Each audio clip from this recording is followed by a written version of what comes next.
Chapter 1587. Triumph over him with one move 6.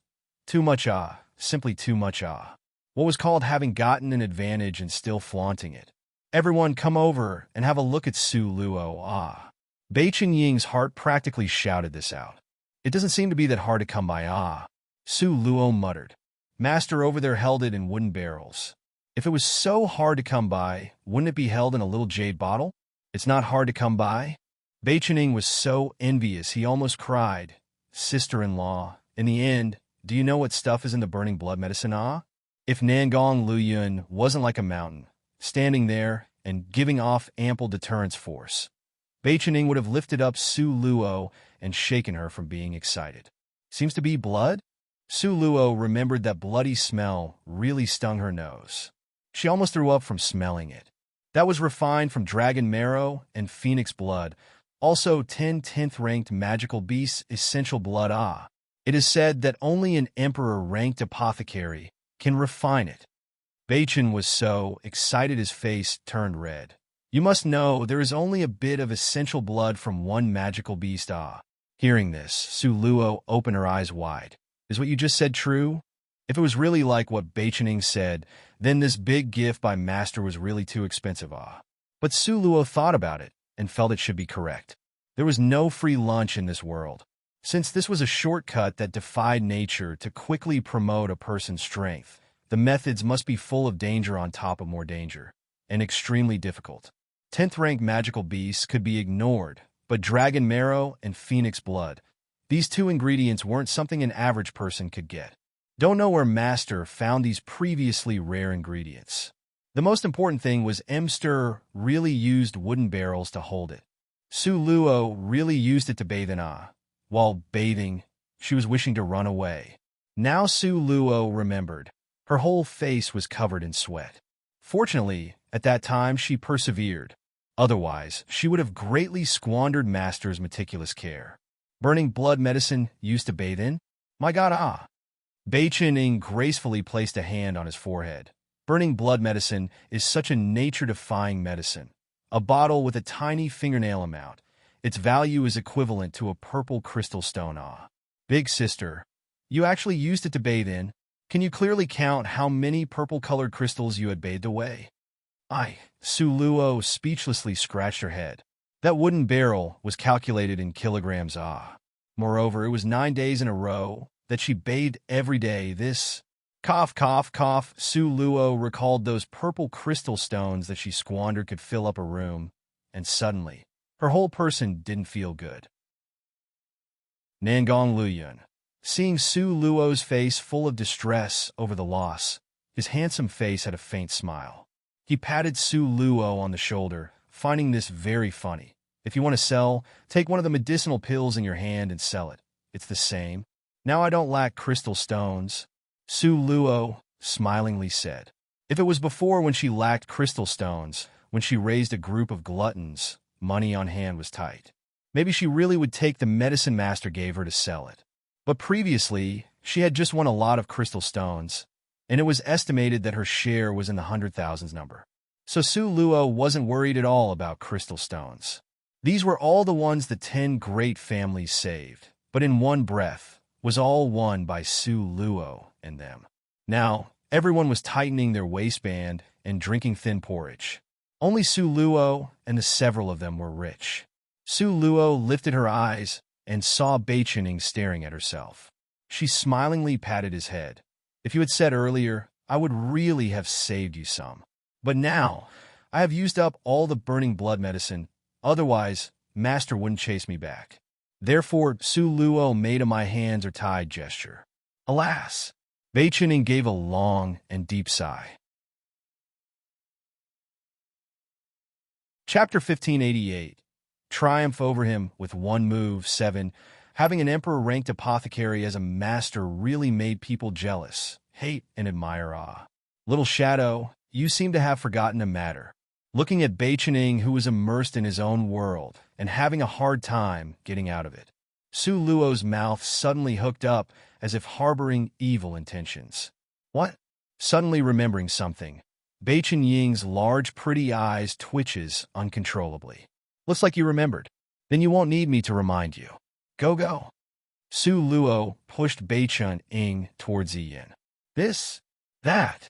Seeing Ziyin was almost within reach, steam came out from the tip of Beichun-ying's ears, his face gradually turning red. What ghost are you guys setting up? Ziyan's suspicious gaze swept between the two people. Nothing, nothing. While Beichun-ing retreated back, he made hand gestures towards Su Luo. Okay, first I'll let you off. Su Luo was all smiles as she had one leg crossed over the other. She didn't believe Beichun-ing would be able to escape from this every time. You guys? Ziyin speechlessly looked at the two of them. If you are curious, then just go ask Beichun. He will certainly tell you. Su Luo's words aroused Ziyan's curious heart. Ziyin, seeing if she remained she would become a third wheel, she smiled towards Su Luo. Okay, then the two of you should reminisce properly. Finished speaking, Ziyin slipped away with flying speed. Such a huge courtyard.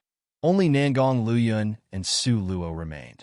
Nangong Luyun sat on the braided chair. The bright and beautiful sunlight sprinkled down, enveloping his well-proportioned body in a layer of golden light. He gave off a noble and out-of-the-ordinary aura. Each pure white petal from the jasper flower flowed down gently in great numbers to land on his clothes. At this moment, he seemed even more graceful and honorable. His long arm extended, powerful and strong, as his arm drew Su Luo tightly into his embrace. He nestled into the bend in her shoulder and smelled the faint fragrance that came from her body. Only then did his body slowly relax. 9 days ago, he went out the door to look for her, seeing she was just inside the other courtyard, but no matter what, he couldn't go in. Because Grandmaster Rong Yun set a restriction that separated it from this world. Based on his cultivation, he simply couldn't remove it. A whole 9 days, sunrise to sunset that alternated. He would motionlessly stand at the foot of the wall, standing there like a statue. This feeling of knowing she was inside, but he couldn't see her no matter what made Nangong Luyun taste defeat for the first time in his life. He knew that there were a lot of strong experts in this world, and that he still hadn't achieved the strength to do as he pleases. At the foot of the wall for 9 days, Nangong Luyun made a solemn vow. For this lifetime, he must stand at the summit of the strongest experts. This matter of being cut off and unable to see each other, he wouldn't allow it to reoccur. Now hugging her, smelling that familiar scent from her hair, Nangong Luyun's heart gradually evened out. What's wrong? Su Luo's sharp perception sensed the difference in him, asking in a muffled voice. Luo, Luo.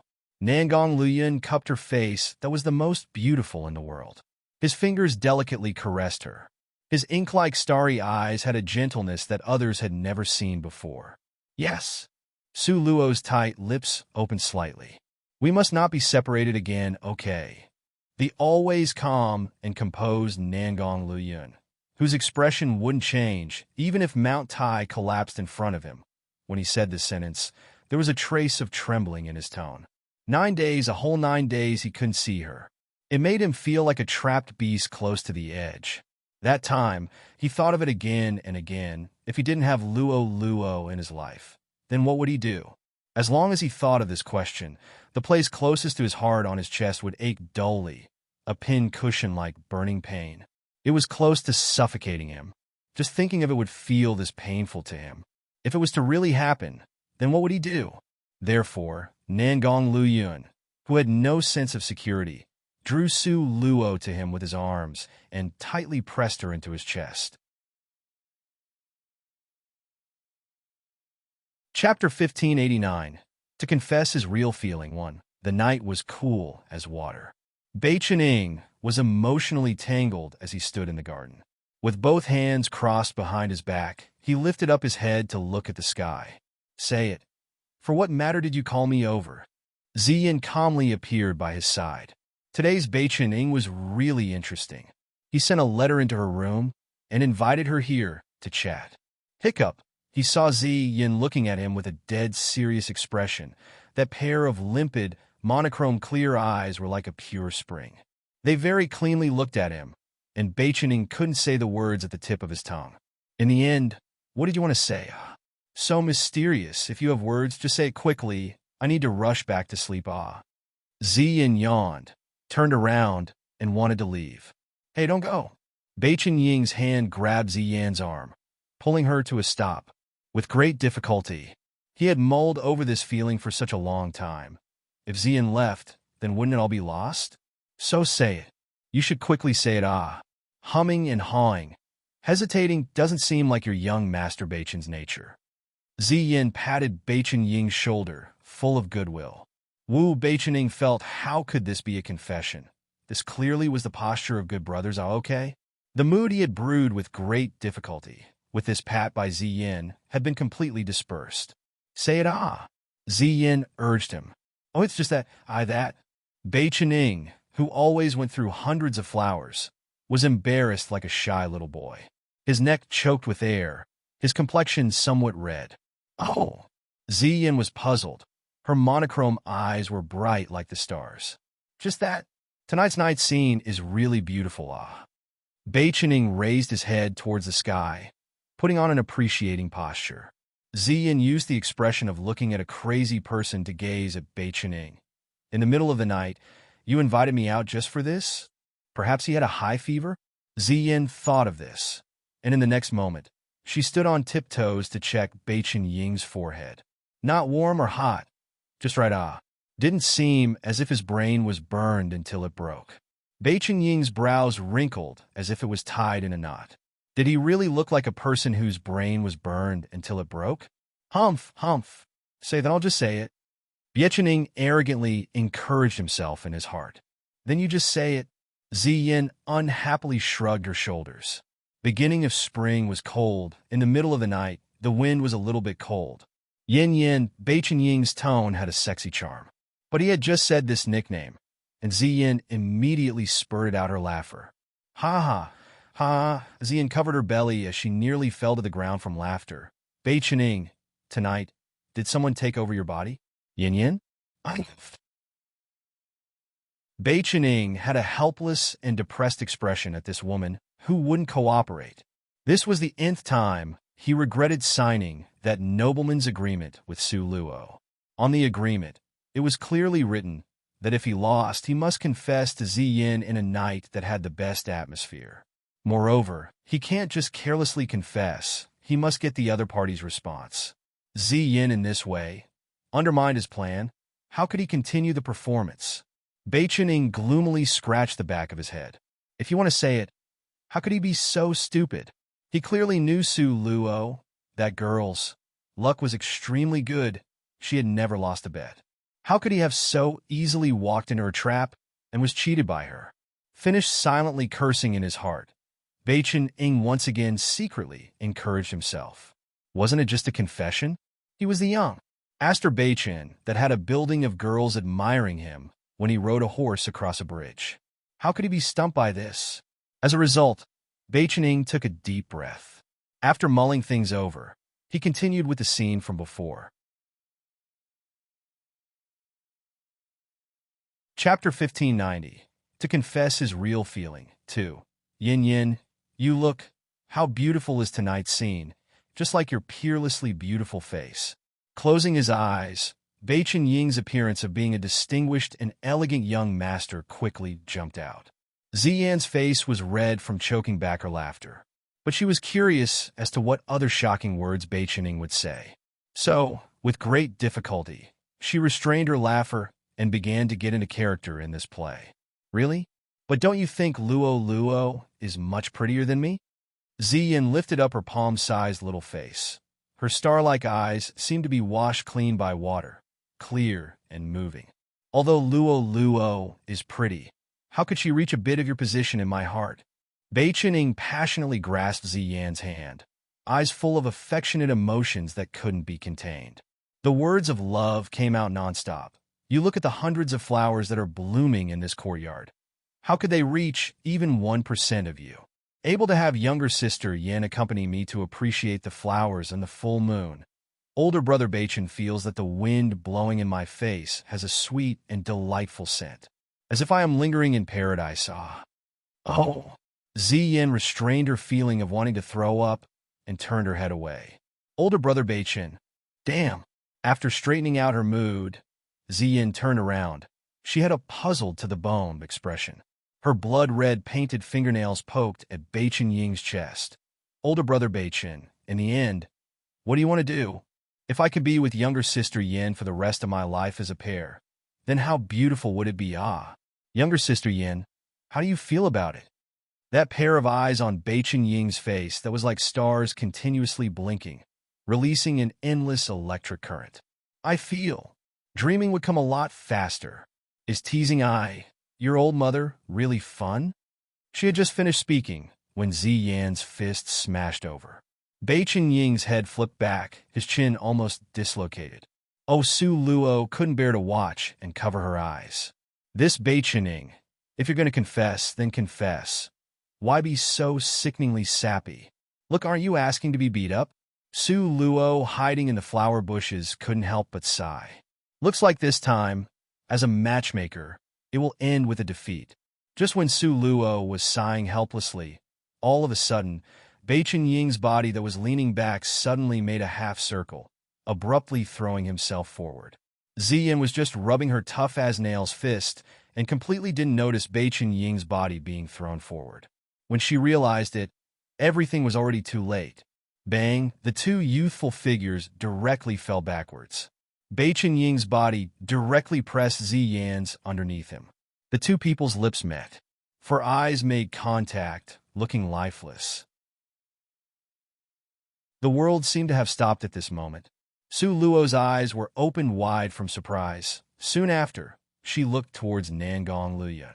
Just now, she clearly felt a fluctuation in the spirit force flying out from the side of her body. It very forcefully turned Beichin Ying around and changed him from going backwards to going forward. This kind of difficult maneuver, who else but the evildoer at her side could do it? Quickly go. Nangong Luyun didn't wait for Su Luo to question him carefully. He grabbed her, and in a flash, their traces disappeared. Arrived at stepping on Cloud's pavilion. Only now did Su Luo loudly laugh. Just now was you right? Didn't expect that you, as the silent one, but when you ought to make a move, would move really great. Originally, she thought it would end in disappointment, but who knew Nangong Luyun would do something like this? The ending was completely reversed. And Nangong Luyun faintly responded and didn't say unnecessary words. Su Luo very naturally sat on his leg. Her jade-like arms wrapped around his snow-white neck. You are not the kind of person that meddles in other people's business, Ah. This time, why did you make a move? Is it because you also feel that Beichin Ying and Ziyin are well-matched? Nangong Luyun gave a faint humph. The eyes on his handsome face were deep as the ocean and profoundly mysterious. Chapter 1591. To confess his real feeling. 3. Say it. Don't you think they are well-matched? Su Luo counted on her fingers the degree to which they matched. You look here, whether it's appearance, family background, temperament cultivation. From every aspect, they are extremely well-matched, Ah, just like a match made in heaven. Nangong Luyun patted Su Luo's head. The marked Beichin Ying must be sent out. What? A huge question mark appeared above Su Luo's head. What's this, saying the marked Beichin Ying must be sent out? Foolish girl. Nangong Luyun, in a long-suffering manner, rubbed Su Luo's head. He changed the topic to say, played enough? Such a dark, cold night. Hurry to return so as not to catch a cold. Nangong Luyun extended out his jade-like fingers, helping Su Luo to straighten her collar and hair. He had a concentrated expression. His movements were gentle, as if his hand held the most precious treasure in the world. After carefully tidying her up, he then led Su Luo by the hand to walk back. Hey, you still haven't said, why must the marked Beichin Ying be sent out? Su Luo's heart was focused on getting an answer. Any man that covets you, even if it's Beichin Ying, it is still out of the question. Nangong Luyun's tone was mild but had a trace of overbearingness, and wanting to vent his anger, it was strict and biting cold. Cough, cough, Su Luo almost choked to death on her own saliva. That's right. If she could sense it, how could Nangong Luyun, with a perception that was 10 times better, not sense it? Did you overthink things? I think Beichening looked normal. Su Luo smilingly looked at him. I won't allow even a 1% possibility. Nangong Liuyun's reply was strong and dominating. Su Luo rolled her eyes in annoyance at him, and she quickly changed the topic. The topic of Nangong Liuyun discussing other men was really too dangerous. Su Luo vowed that in the future, she would never step foot into this topic. Inside the garden, Ziyin and Beichen Ying's eyes stared at each other, as if the whole world had stopped at this moment. Ziyin was the first to react. With one move, she pushed Beichen Ying away. Afterwards, she quickly crawled up. That Beichen Ying felt extremely awkward. He wanted to say something, but at the same time, not knowing where to start to explain. Beichen Ying, look at the good thing you did. Ziyin, panting with anger, wiped away the traces at the corner of her mouth. With glaring round eyes, she said, "Is this the stake you had bet with Luo Luo? Am I right? You actually used me as a betting stake." I'm under Ziyin's rage. Beichen Ying felt helpless. In fact, the stake was to end when I confessed to you. Who knew it would end? Since it was only to confess. Then why did you do it like this? Ziyin lifted Beichen Ying up by the collar. Believe it or not, this great aunt will smash you with her fist again. I also don't know. It seemed if all of a sudden someone pushed me from behind, making me pounce over to crush down on you then. The more Beichen Ying described it, the worse he made the matter. You shut up! Ziyin, panting in rage, once again wiped the traces at the corner of her mouth. This great aunt will remember you. Finished speaking, Ziyin took large strides and flew away. Seeing Ziyin running away, Beichen Ying's expression was complicated. He extended out his long, slender fingers, touching the edge of his soft lips. In fact, that feeling just now was really pretty good. But in the end, who was the one that pushed him in the back? Luo Luo? Impossible. Luo Luo's strength wasn't that strong. Beichen Ying scratched his head, still puzzled despite much thought. This night was bound to be not peaceful. Just when Su Luo had fallen asleep for not long, all of a sudden, a strong sense of danger woke her up. Su Luo's eyelids shot open in an instant. Like the night pearl, her eyes shone brightly in the night. Suddenly, Su Luo's brows wrinkled, and her figure rolled quickly down from the bed onto the floor.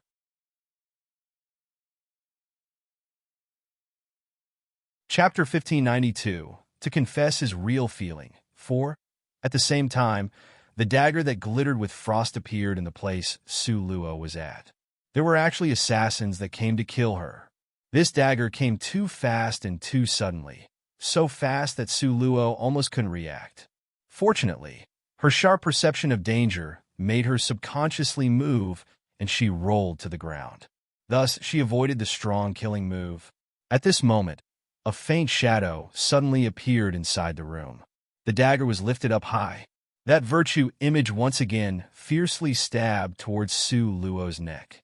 His style was fast and accurate, sharp and cold, making it hard for people to react. Su Luo's pupil instantly tightened, reflecting the cold light from the dagger. Just at this critical moment, the dagger in Su Luo's hand suddenly blocked. Clang, an intense hissing sound of metal on metal continued without an end.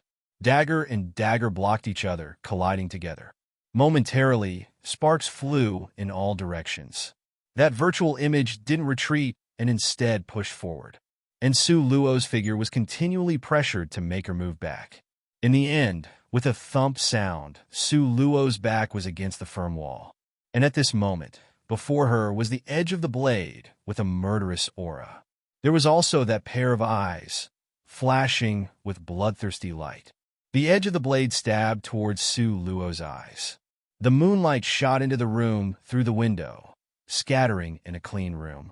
Using the moonlight, Su Luo stared rigidly at this virtual image that was shrouded in shadows. She was certain that she had never seen the person in front of her, but she didn't understand why the opponent would look for her. Moreover, every step used was a killing move that had no emotions. The edge of the blade came closer and closer to Su Luo's eyes. 3 inches, 2 inches, 1 inch. If the edge of the blade stabbed in, then Su Luo's life would be lost. although Su Luo's dagger was blocking him, but she couldn't block the opponent's strength. How was it that Nangong Luoyun still wasn't here? Su Luo's thoughts were somewhat anxious. Just at this tense moment, Su Luo could hear faintly that not far away came a burst of strong spirit force fluctuations and the sound of weapons colliding. Looks like the opponent wasn't only here to kill her. They even dispatched people to attack Nangong Luoyun. And more than likely, it wasn't just one person besieging Nangong Luoyun. Moreover, their strength was much stronger. Su Luo's face was like condensed frost, grave and cold. She knew now that she couldn't rely on anyone. She could only rely on herself. Just when the edge of the blade was about to stab into Su Luo's eyes, whoosh, a cold sword flew out from Su Luo's sleeves. With a hiss, it stabbed towards the virtual image.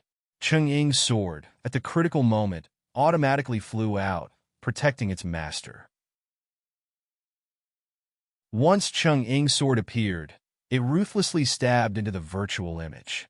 But what surprised Su Luo was that Cheng-Ying's sword actually flew through that virtual image. Afterwards, the virtual image once again condensed into a body. Cheng-Ying's sword seemed to have no effect on the virtual image. How could it be like this? Was the person in front of their eyes a person or a ghost? Su Luo's eyes narrowed dangerously as she coldly watched her opponent. In the end, who are you?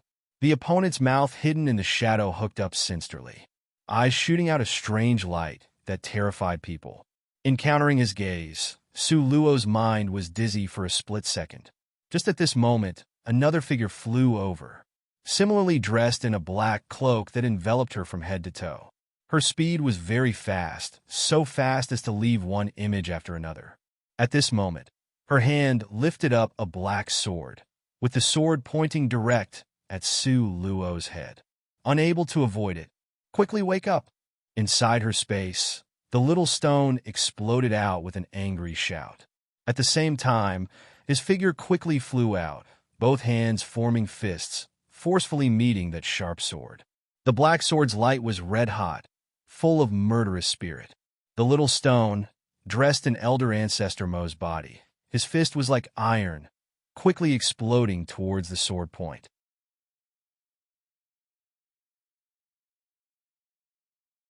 Chapter 1593. To confess his real feeling. 5. The original cold sword shooting towards Su Luo's head was smashed aside. Bang! A lock of Su Luo's hair was cut off. But fortunately, the little stone moved, so Su Luo's head now was still safely on her shoulders. Afterwards, this black shadow frowned, then was pursued by Little Stone. The two figures rushed to the roof and got caught up in their battle. There wasn't that much difference between the two people's strength. They were almost on par. Therefore, momentarily, it was difficult to determine the outcome of this battle. Now, Su Luo had already become clear-headed after being dazed. Now, she felt that her back was cold. You know Absorb Soul technique? Su Luo's brows tightened. The black shadow gave a strange smile. Soon after, the sword moved fast and quickly stabbed towards Su Luo's forehead. The opponent's move was meant to be fatal. Su Luo used spirit dance steps and quickly slipped away. Her figure was fast like after images. There were many shadows in the air. But even like this, Su Luo's arm was still hit. Specks of blood droplets flowed from her jade-like arms. Su Luo estimated that the opponent's strength wasn't that different from Elder Ancestor Mo's. Ought to be at commander rank. What made Su Luo feel at a loss was that now, her strength was only at the 9th rank. Faced with an expert at the commander rank, she was unable to do anything. The Black Shadow saw that the sword could not stab Su Luo, and soon after, he coldly smiled. His hands flipped, and the cold sword returned to the position on his shoulder. After that, one only saw his hands move fast as lightning, and quickly, a white-colored ball formed. The spirit force of the white ball became stronger and stronger. In the end, it released a dazzling red-hot light. A trace of astonishment flashed through Su Luo's eyes. The power of this ball of light seemed to reach the level of destroying the sky and wiping out the earth. She simply couldn't stop it. Su Luo turned and flew out the window, quickly running in the direction Master was. But the transparent ball of white light was like a maggot, suddenly attacking towards her back. Su Luo was fast, but the ball of light was faster. Su Luo flashed by, but the ball of light seemed to be locked onto her and accurately followed. Nangong Luyuan seemed to sense it. Between battling, he lifted his head to look at her, and suddenly saw a scene that made the hair on his body rise up. He watched as an extremely strong ball of light chased behind Su Luo, coming closer and closer. A trace of astonishment and fear flashed through his eyes. No! The spirit force on Nangong Luyuan's body burst out, ignoring the cold sword stabbing towards his back. With flying speed, he rushed towards Su Luo. Swoosh! The cold sword entered his back with only the handle left outside. But to Nangong Luyuan, it was only like a bee's sting. He turned his hand and withdrew that long sword, specks of blood coming out. Then he immediately launched the cold sword backwards and shot it towards its original master. Nangong Luyuan's hand formed seals and intercepted that white-colored ball of light in midair. Bang! The two transparent balls exploded in midair. Suddenly, fire shot in all directions, and the surrounding air fluctuated violently. Su Luo's distance to the place where the ball of light exploded really was too close. It almost stuck to her back when it exploded. At this moment, Su Luo's entire person was thrown up high into midair by the waves and very quickly fall down. If the black-clothed person's white ball of light entered Su Luo's body, then for certain today, her life would have been lost. But at the critical moment, Nangong Luyuan moved, and Su Luo also used nothingness of space to envelope herself, so she was somewhat protected. Luo Luo! Nangong Luyuan's face turned pale, howling as if his heart and lungs were torn. He flew up and steadily caught the falling Su Luo. When landing, both of his arms were like iron pillars and his figure was steady as Mount Tai, like the safest harbor.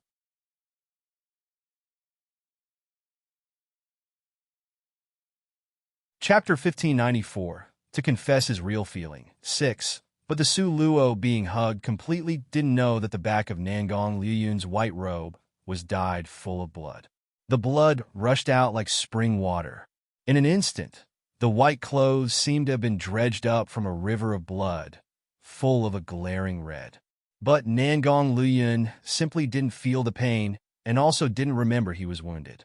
His pale face burst out into a smile. Softly gazing at Su Luo, he muttered, Fortunately, heaven's blessing. His Luo girl was still alive. I'm okay. Su Luo suppressed the blood and chi rolling over in her chest. If it weren't for Nangong Luyuan being in front of her, she would definitely spit out 3 large mouthfuls of blood. But in order to not let Nangong Luyuan worry, so Su Luo silently endured it. Fortunately, Master helped her to develop the muscles and boost the marrow several days ago, cultivating her body's strength to 9th rank. Her ability to fight and resist attacks also became a lot stronger. Otherwise, if she wasn't shot to death by that ball of light from the black-clothed person, she would also have died when the 2 balls of light violently exploded. After all, Nangong Luyuan and that black-clothed person were both at the commander rank, and both were also going all out in this one move. Able to save her little life really was something to rejoice over. Nangong Luyuan tenderly rubbed Su Luo's hair. Afterwards, he smiled at her. Be obedient. Go up the tree and watch the play. I'll take care of things here. Nangong Luyuan slowly stood up and looked at that black-clothed person. His eyes smiled in a sinister and enchanting manner. But the more he smiled, the stronger the murderous aura in his eyes.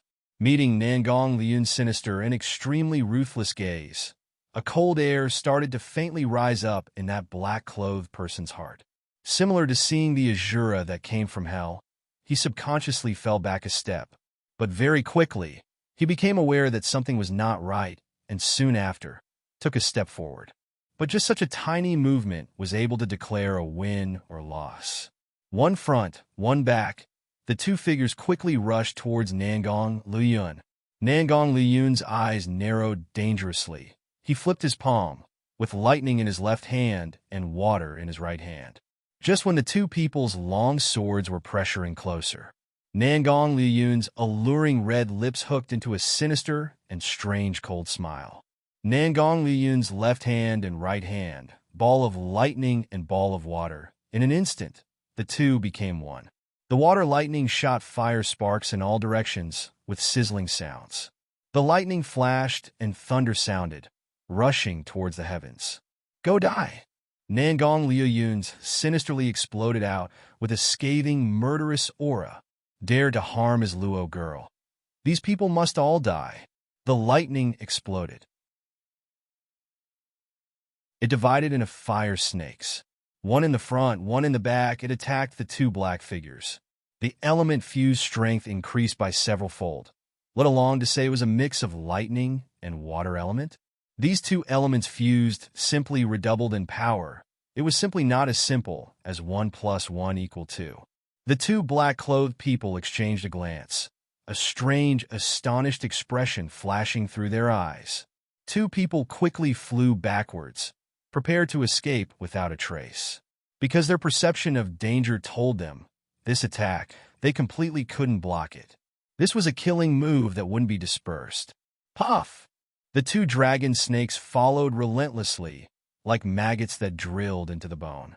It attacked and pursued as if locked onto their target. In the end, it entered those two black people's hearts. At this moment, Nangong Liuyun's figure swayed. Lightning and water element fusion.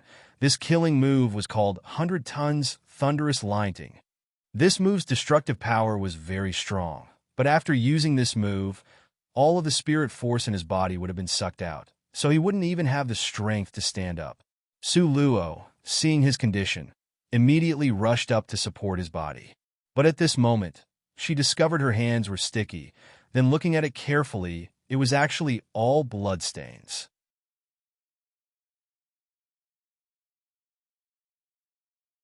Chapter 1595, To Interrogate Out the Truth 1 U What's. Su Luo almost lost her head from fear. Her hand and foot was ice cold from being so nervous. Nangong Liyun was just about to speak, but Su Luo had already stuffed an emperor-ranked spirit medicine into his mouth. Quickly swallow it. The effect of an emperor-level spirit medicine was very good. Very quickly, the wound formed a scab. Nangong Liyun's mouth that had a trace of bloodstain hooked into a demonically alluring smile. He lowered his head to console Su Luo's nervous expression, and in a soft tone said, "Don't worry," but before he could finish speaking, suddenly, another two shadowy figures that gave off afterimages appeared behind Nangong Liyun and Su Luo. Nangong Liyun's complexion suddenly changed. Careful! Nangong Liyun used his last bit of strength to tightly hug Su Luo to his chest. Holding her, he rolled on the spot, avoiding the tip of the dagger that glittered like frost. The two black-clothed people looked in the direction they had lost their target and exchanged a glance. Their malicious eyes were narrowed. Soon after, they quickly stabbed towards the two people on the ground. Su Luo wanted to get up, but don't know why. Nangong Liyun's grip was so tight like iron pliers confining her, making it hard for Su Luo to budge. She was being steadily protected under his body. No! Su Luo felt that ice-cold, poisonous, snake-like aura approaching through the shadow on the floor. She knew the black-clothed people had lifted their daggers and were just about to stab down at fatal parts of Nangong Liyun's body. Su Luo's heart was ice-cold. She really didn't understand where so many commander-ranked experts popped out from, and every one of them was an expert at assassination. They were experts at speed like hidden snakes that were hard to seize and ruthless like falcons. If one must die among the two of them, then let her have this opportunity. A firm and determined expression flashed through Su Luo's eyes. Just at this critical moment, Su Luo suddenly flipped over and swapped places with Nangong Liyun, protecting him under her body. Nangong Liyun had used 100 Tons Thunderous Lightning, that finishing move. It was as if all the spirit force had been sucked dry from his body. He couldn't even squeeze out a trace, let alone to say he was already seriously injured. Just now, he pressed Su Luo under him based on instinct, but just when Su Luo exploded out, he was helpless. Su Luo's body covered Nangong Liyun's back, protecting his vital parts. But her own back was exposed to the dagger of the black-clothed people. The two black-clothed people gave a sinister and strange laugh, the dagger in their hands lifting up high and heavily landing down. If Su Luo was stabbed by the dagger, then she would definitely die. Just at this critical moment, suddenly, a white figure appeared on the horizon. This figure's white clothes floated with a haunting manner, giving people the feeling of pure, clean holiness that wasn't contaminated with dust. At the same time, there was that impossibly strong deterrence force. Grandmaster Rong Yun was in midair. At this moment, his eyes were narrowed, his wide robes moved as if sweeping aside all the dust. PFF-2 wind auras shot directly towards those two black-clothed people with daggers lifted up high. That two wind auras didn't seem to be that fast, but it seemed as if the two black-clothed people's figures were fixed in place, motionless like statues. As a result, the two wind auras, with a plop sound, entered into each of the acupuncture points of the black-clothed people. Soon after, everything became tranquil. Now, besides the sound of fighting between the little stone and his opponent, it was terrifyingly quiet all around. The two black-clothed people stared at each other in disbelief. Their eyes opened wide like copper bells. They silently turned around and looked towards Grandmaster Rong Yun's direction. Soon after, their figures stiffly fell backward, giving off a clear sound of an object hitting the ground.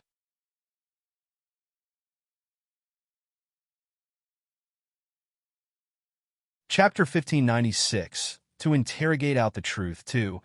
They could never understand that in this world, there would exist a strong expert that would kill them with one move. But reality was just this ironic. They were openly and wantonly brash, but couldn't block one move from Grandmaster Rong Yun. Su Luo felt that the pain she imagined hadn't come, and her tightly closed eyes slowly opened. Soon after, she was very much nicely surprised. "Master!" Su Luo was extremely happy. "You, this girl, causing trouble everywhere," Grandmaster Rong Yun exasperatedly said and rubbed Su Luo's head. "It's not like I asked these black-clothed people to come. I don't have that kind of ability to have commander-ranked experts to chase and kill me." Su Luo stuck out her tongue. "Really?" In the night air, Grandmaster Rong Yun's voice was faint with a somewhat unclear meaning. Su Luo and her master exchanged several sentences. Then their attention returned to Nangong Liuyun's body. At this moment, Nangong Liyun was already sitting down with legs crossed, both eyes tightly closed, having entered the state of cultivation. After cultivating for a while, Nangong Liyun slowly opened his eyes. He was just about to speak when Grandmaster Rong Yun waved his hand, indicating that now was not the time.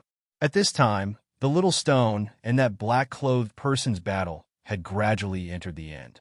In the end, it was still the little stone whose cultivation was stronger, and he had more experience. Finally, he used showing weakness to tempt the enemy. When the black-clothed person exposed a hole in his defense, he fiercely kicked the black-clothed person's chest. The black-clothed person's body was kicked into the air, and that person looked around at the surrounding situation. She discovered that the 4 young companions that followed her, without exception, were all lying on the ground. She did her best to endure the blood rolling up, and did a flip in midair and turned to try disappear without a trace. But how could Grandmaster Rong Yun let her escape?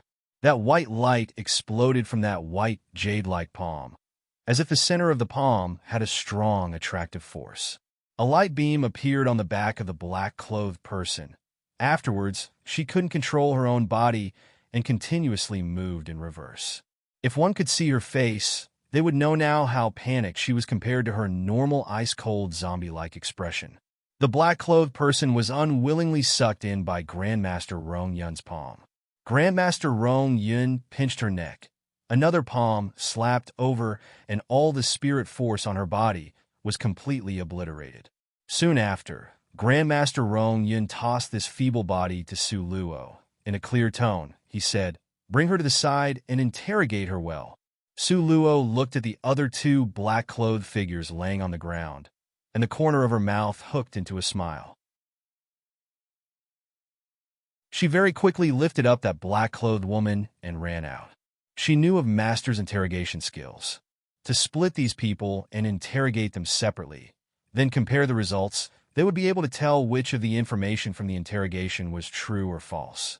At this time, Bai Qining and Ziyin also rushed over quickly.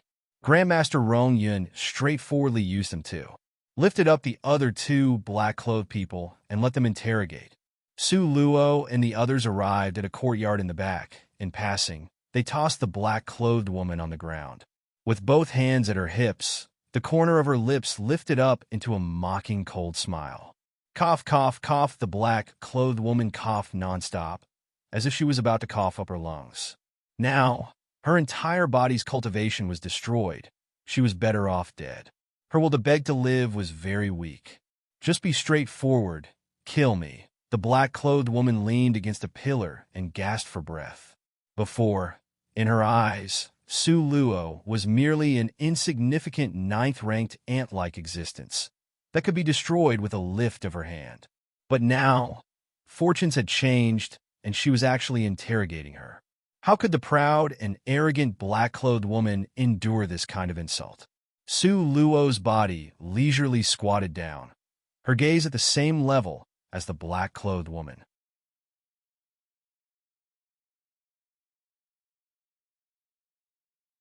Chapter 1597. To interrogate out the truth 3. That pair of monochrome eyes flickered with strict light. Very quickly, a hidden and sly dagger appeared in her hand. The dagger gave off an ice-cold light. Quickly kill me. The black-clothed female stuck out her neck and chest with her head raised. Her face was full of arrogance. Is this called fervent to meet death? Su Luo was all smiles as she lifted a brow. You want to die straightforwardly, but this young lady won't allow you to get your wish. What do you want to do? The black-clothed female arrogantly humphed. She used a despising and looking down expression to look at Su Luo. Reduced to a prisoner of someone below, but still so arrogant. This isn't right-o. Su Luo's dagger streaked across her face. Suddenly, the black cloth on her face came off. This was an ice-cold, beautiful face. A delicate and goose-egg-shaped face. Skin was white and fine as beautiful china. Eyebrows were long like calm autumn waters. The eyes were clear and crystalline, like water that gleamed with reflected light, and with specks like the stars. But Su Luo was very certain this was the first time she saw this face. Who are you guys in the end? Su Luo's dagger waved in front of her snow-white, delicate neck very calmly. Humph! The black-clothed female stick out her neck, eyes closed, fervent to meet death. She didn't make a second choice. Just want to die so much? Su Luo taunted and laughed lightly several times. She knew that if she wanted to get something from asking this black-clothed female, first, she must break her arrogance and self-esteem. There once was a delicate and beautiful girl like you, but she was very unfortunate in offending me. Su Luo's ice-cold dagger stuck to the black-clothed female's cheek. Her tone was soft and cheerful as she said, You know, under the bridges inside the city, what it doesn't lack the most are dirty and ugly beggars. The black-clothed woman was still like a rooster with her chest stuck out valiantly and full of spirit. There wasn't a bit of change in her expression, as if the story Su Luo was speaking of didn't attract a person's attention at all. Afterwards, one night, on a street corner, staged a scene of a beggar raping the young lady. Su Luo's voice was soft, light as if like cotton or a willow fluttering about in the air. In the dark night, it gave off an indescribable, deeply cold strangeness. Sneer! That black-clothed female coldly laughed. She felt this was simply impossible. How can it be impossible? Su Luo calmly told her the truth. Your intelligence report certainly told you Jade Lakesley family's fairy is pregnant, right? You, the black-clothed female's eyes shrank in an instant. Staring fixedly at Su Luo in the night, it burst out with a gloomy and cold light. Looks like you guessed it. That's right. The baby in Li Yaoyao's belly is the spawn of the ugly, nauseating beggar that hadn't bathed once in 10 years, with maggots crawling on his body. Su Luo's mouth hooked up, revealing a row of white teeth. But in the black-clothed female's eyes, it's as if she had seen a ghost. Her body subconsciously shuddered. Li Yao Yao, how could... Then now, do you want to be the same as Li Yao Yao? Su Luo unhurriedly pulled over a stool and gracefully sat down in front of her, fiddling with her dagger in a bored manner. This is impossible. The black-clothed female finally admitted she was scared. Young lady, if you don't believe me, then I have no way. Su Luo smiled faintly. Li Yao Yao only suffered one night of dishonor. But if you don't spit out the truth, you would suffer this torment every day and every night. How about letting us have you try it? No. You this fiend. Fiend. The black-clothed female curled up and crawled backwards. She never imagined this young lady would be so vicious. She believed that this young lady would definitely do what she said.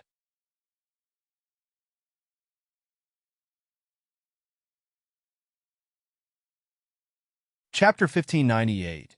To interrogate out the truth for. Now, the black-clothed female finally knew how vicious this extremely beautiful woman in front of her was. She was prepared to ruthlessly trample on her self-esteem. Of course, if you answer what I asked, this young lady can let you die with dignity. Su Luo serenely looked at her. I can die right now. The black-clothed female turned and rushed to knock her head against a pillar. Su Luo didn't block her, and just like that, with a ghost of smile, looked at her faintly. Because the black-clothed female lost all her spirit force, her body was completely powerless. She couldn't even sit still. How could she still have the strength to commit suicide by knocking against a wall? Su Luo stood up. Looking down at her from above, her eyes were full of ice. I heard the body of a person that just died is still warm. It may be assumed that those beggars under the bridge who haven't had for a long time also wouldn't ignore it. There aren't just only one or two beggars over there, You this devil. Devil, I want to kill you.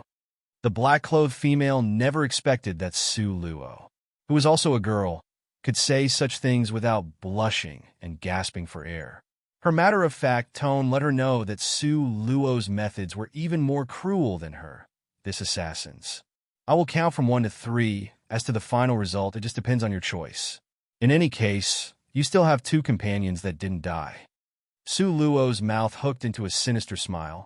Not giving the black-clothed female time to think, she immediately started to count. 1. The black-clothed female sank into despair and sorrow, her expression hesitant. 2. Su Luo's mouth hooked into a smile that wasn't a smile, staring at her with an ice-cold gaze. She actually released a strong, powerful pressure. Now, Su Luo already had the strength of a 9th rank. To the black-clothed female that didn't have a bit of spirit strength, this pressure was like a mountain, heavily smashing on her back. It crushed her until she almost started to vomit out blood. She lifted her head and looked at Su Luo's pair of monochrome eyes that was full of malice. Su Luo's red lips opened slightly. However, before she could say anything, the black-clothed female loudly screeched, I'll talk. I'll talk. Under Su Luo's pressure and threat psychology, she nearly collapsed. If Su Luo sliced her meat and let out her blood, she could face it without a change in expression, dying to defend the secret. But Su Luo actually selected the side she was most frightened of, so she had no choice but to surrender under Su Luo's tyrannical abuse. In any case, she firmly believed that no matter how talented Su Luo was, even if she knew more, she still couldn't move a hair's breadth of her organization. You can start talking, but before you say anything, this young lady will first remind you. Su Luo faintly smiled. Your other 2 companions have also been taken away to be interrogated separately. If at that time it was verified the words you said are false. Hee.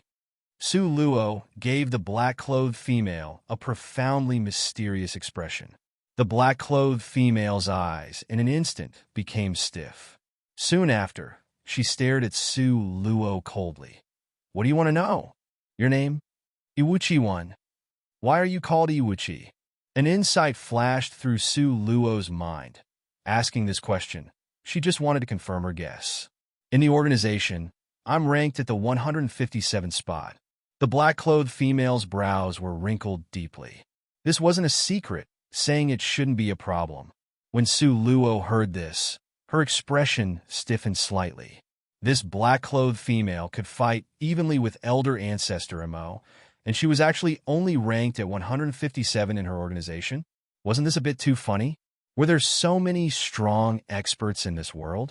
Before this female was wasted, her strength was at commander level. That's to say, in her organization, at least it had 157 experts at the commander level. Moreover, this didn't include those elders and high-ranking personnel. 1. Iwuchi, the Chinese is. The words phonetically sounds like the number 157. The character themselves doesn't mean 157, but sounds like the characters for 157. Now you know why Su Luo asked the question.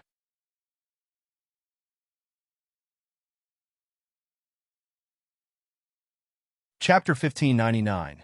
To interrogate out the truth. 5. Su Luo's mouth was very dry. With great difficulty, she swallowed a mouthful of saliva. To say truthfully, the normally calm her was still stunned by this truth. At least in her understanding, every powerful head of the top 10 family was merely at the commander rank. Those elder ancestors were only at the saint rank. In your organization, how many people are at or above the saint level? Su Luo concealed the shock in her eyes and indifferently asked. 50 people are above. The black-clothed female's mouth hooked into a proud smile. Therefore, even if you know the organization's information, it's still useless. In this world, you guys simply can't contend against the organization. 50 people? Also above? Su Luo had an urge to face the heavens and spit out blood. That was to say, there were at least 50 people at the level of Elder Ancestor Mo, this expert at the summit. Su Luo took a deep breath and suppressed down this news that would shock people. The corner of her mouth slowly hooked into a cold, mocking smile. If you dare to tell a lie, you know the consequences. Sneer, believe it or not, it's up to you.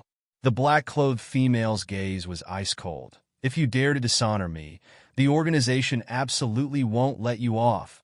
Does your organization have a name? Su Luo non-committally raised an eyebrow. Guaci. When the black-clothed female mentioned these two words, her eyes gave off light. It was very clear that she was sincerely proud of this name. When Su Luo heard these two words, her heart suddenly was jolted. Although she already thought of this possibility, when this young lady said the truth out loud, it still stunned her. Guaci. This name wasn't the first time Su Luo heard it being mentioned. At that time in Western Jin, the words the old emperor said to her were still vivid in her mind. When mentioning these two words, he, as the monarch who ruled over the people, was so nervous, furtive, afraid, and frightened. He said Northern Mo's royal family was annihilated in one night by Guaci, to disappear in history. Master said, the prince of Northern Mo's royal family took liberties with her mother, and someone undertook the task to annihilate Northern Mo royal family in one night. That was to say, at that time, the people that annihilated Northern Mo's royal family was Guaci, this organization. Guaci, such a terrifying existence. Why kill me?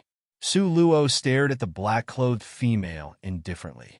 Her gaze flashed with a cold light, like two ice-cold and deeply chilly sharp knives that were ruthlessly tossed towards the black-clothed female.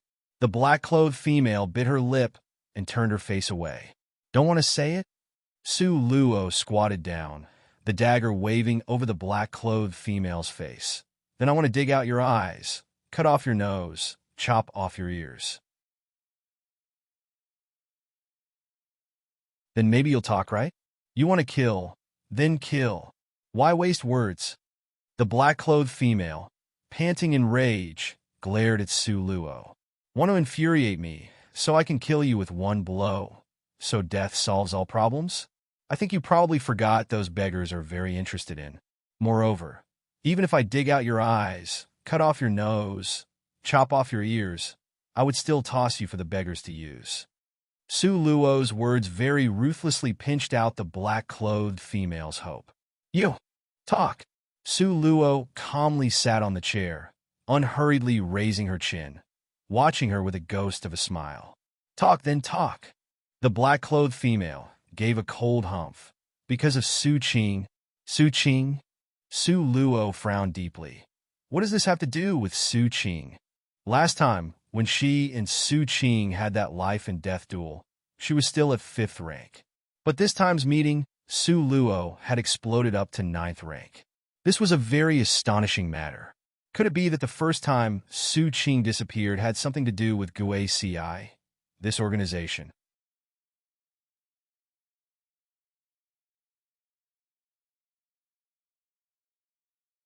Chapter 1600. To interrogate out the truth 6. Su Qing had another name called Wu Bear 1. The black-clothed female proudly and provocatively slanted a glance at Su Luo. Wu Bear? 582? Could it be that Su Qing in GUACI, this organization, was only ranked at 582? Su Luo was almost shocked until she became stupid from the truth that came in succession.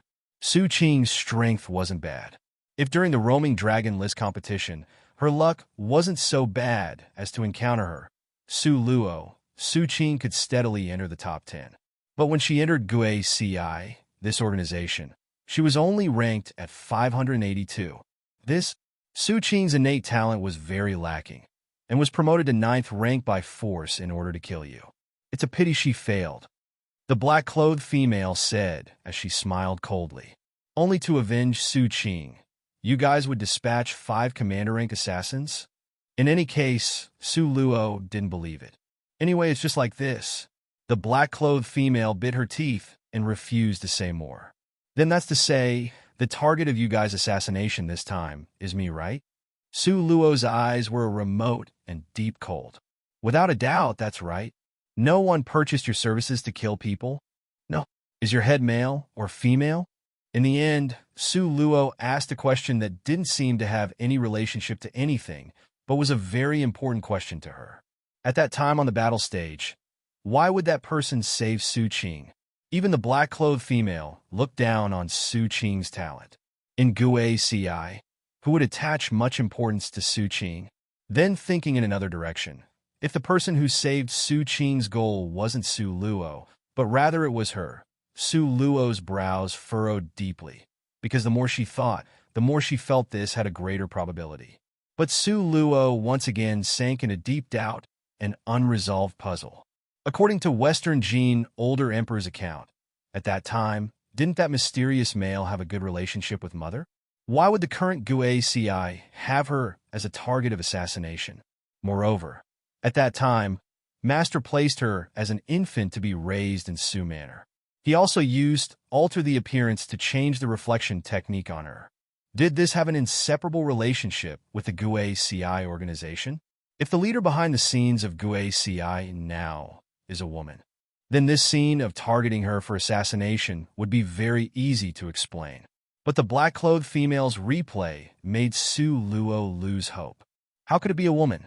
Are you insulting GUACI? The black-clothed female glowered at her until her eyes were round. It's a male?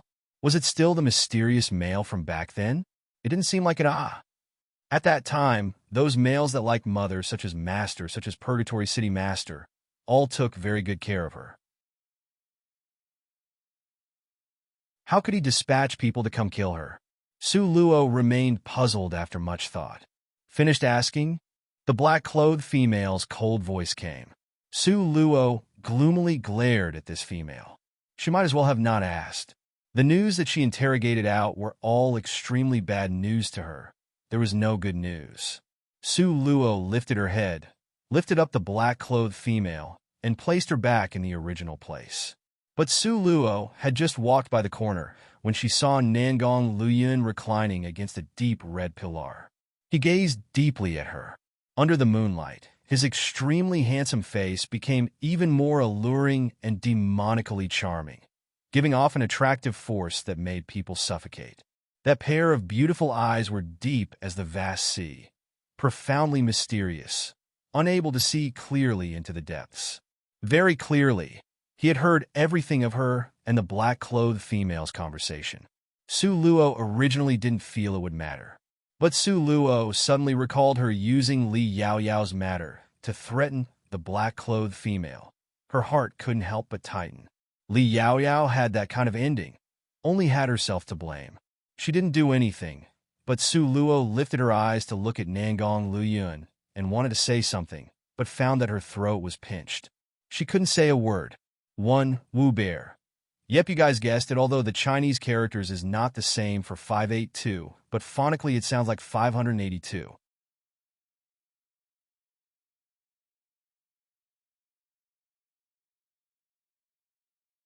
Chapter 16:01. Crisis was lifted. 1. Su Luo started to talk softly, but couldn't continue.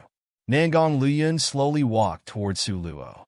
At this moment, his fine ink-like hair poured down in torrents around his head, alluring and charming. The sleeves of his wide robe made from precious gold thread drifted in the wind. Every tiny movement he made showed his nobility, like a banished immortal that hadn't touched the mundane world.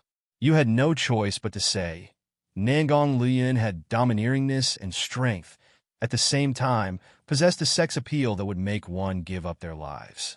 Nangong Luyun unhurriedly walked to in front of Su Luo. From high above, he calmly looked down at Su Luo, who was a head shorter than him. In the pitch-black night, his gaze was dark and deep, profoundly mysterious. Su Luo stared blankly. She couldn't say a word. The black-clothed female on the side couldn't help but rejoice in others' misfortune. This fiend-like female just now was threatening her, intimidating her. Now, having everything heard by her sweetheart. As a man, they would all loathe this kind of female that had a snake-like heart, right? Now, it wasn't even necessary to mention how happy the black-clothed female's heart was. Her gaze unblinkingly moved from Nangong Luyun's to Su Luo's face, looking forward to the great play that would follow. The atmosphere all around became nervous and strange. Nangong Luyun's noble chin that was stretched taut suddenly loosened. His long and snow-white finger hooked Su Luo's nose. "You, this naughty, foolish girl." Huh? Su Luo was almost struck dumb. She was waiting for him to be disdainful of her for a period. In the blink of an eye, he was not going to scold her. She just said she personally harmed Li Yaoyao, and not all the facts of the matter. It was not only Su Luo who was shocked. That black-clothed female also felt that it was completely incomprehensible. This was not going to be angry? How what, huh?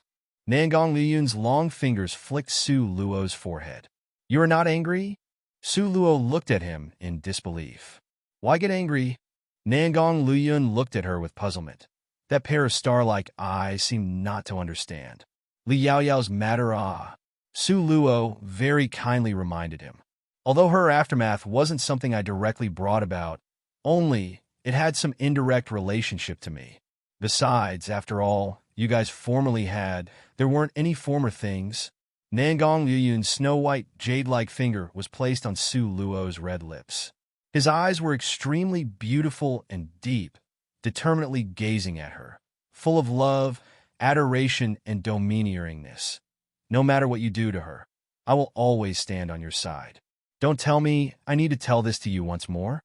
This kind of, as a matter of course, defense of her made Su Luo's heart feel like cotton floating about, extremely blessed. Seeing Su Luo's happy expression, Nangong Luyun unhappily held her hand. In the end, what are you, this girl, worried about?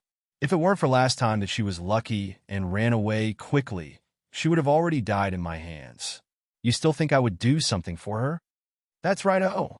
Su Luo suddenly recalled that matter. At that time, in the last challenge of the 9 different palace halls, Li Yaoyao had learned of Su Luo's secret. Nangong Luyun wanted to kill her to prevent her from divulging the secret. Who would have known that she had a teleport stone in her hand and escaped death? In the future, these things, just let me do it, to avoid dirtying your hand. Nangong Luyun stroked Su Luo's pair of pure white as jade hands and the slender, sculpted fingers. Her star-like eyes had tenderness and love. Su Luo was so moved that she was simply a mess. Now, the most oppressed was the black-clothed female that had been tossed to the ground. She was just preparing to watch a good play, just taking joy in others' misfortune. expecting to see Su Luo being slapped and scolded for a while. The result, don't say thunder and rain. The man in front of her eyes not only didn't blame Su Luo, instead, he was rushing to grab the things to help her do it. Had this world gone crazy?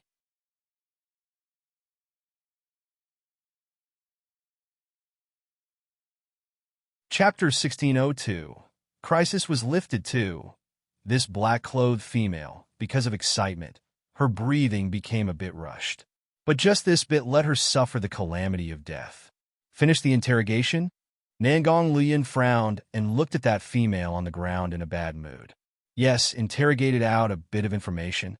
Su Luo's jet-black eyes gave off a shallow light like obsidian, flashing with light as she looked at Nangong Lian, her eyes bubbling forth with affection and being emotionally moved. Right now, she was still immersed in the being touched feeling from just now. Since it's already interrogated out, then it's not necessary for her to exist. Nangong Lian waved his hand. A thread of fear flashed through this black-clothed female's eyes. Soon after, she silently closed her eyes to sleep for eternity. With regards to people who assassinated Su Luo, Nangong Lian would never be lenient. Moreover, don't think he didn't know. Before, this black-clothed female's eyes flashed through with a rejoicing in others' misfortune expression. At this moment, Bei Chen-ing and Ziyin, lifting the other people, returned. Unfortunately for the other two guys, one had all his 4 limbs cut off. Everything was cut off below the abdomen. The whole person was cut into halves on the ground, doing his final death struggle. On his side stood Bei Chen-ing, whose whole body was splashed with blood. The other black-clothed person wasn't much better off. Although his limbs were not cut off, his face was completely destroyed. The blood flowing out of both eyes couldn't be stopped. The entire face was badly mangled. It looked really disgusting and terrifying. These two were commander rank experts. Now, they were prisoners of people of lower strength, to be trampled on like ants. After comparing the information they interrogated out, they found the information of them being from Gue CI organization wasn't fake. After all, the 3 were separately interrogated. Whether it was true or false was obvious. So, they weren't lying when answering this question. After dispatching these 2 people, all of them sunk into deep contemplation. Everyone present all used an overcast and pitying expression to steal glances at Su Luo. The dead leaves quietly floated down. The atmosphere was desolate and sad. Don't look at me with such a sympathetic gaze. I haven't died yet, okay? Su Luo had no choice but to sigh. Being targeted by Gue CI, isn't that certain death? Bei Chen-ing stuck out his tongue. Nangong Liuyun's expression was cold. His gaze was like an ice sword as it slanted across Bei Chen-ing. Oh! Bei Chen-ing subconsciously used both hands to cover his crow's mouth. Both eyes looked pitiful, a very stupid and cute expression. Ziyin sent an extremely helpless glance at Bei Chen-ing, silently turning her face away. This stupid, cute youth she really didn't know. Words are coarse, but not coarse. Being targeted by Gue CI, indeed. The always calm and indifferent as water Grandmaster Rong Yun that always used to beautiful to look at everyone. This was the first time a trace of worry appeared on his thick sword-like brows. Master. Su Luo recalled what the black-clothed female said of the situation within the organization of Gue CI. She had no confidence from the bottom of her heart. Based on the black-clothed female's strength at the commander rank in Gue CI, she was only ranked at 157. But this kind of black-clothed female coming out to kill her was simply no effort at all. Even if Little Stone came to help, he could only fight to a draw with her. She and their organization's strength. The difference was very far apart. More than 10 years of worry still was discovered. Grandmaster Rong Yun had his hands behind his back, the bright moonlight spilling on his white robe, blurring his beauty. Master, at that time, it wasn't that old which in Xiao you were worried about? Su Luo's heart suddenly jumped, an inspiration quickly flashing through her mind.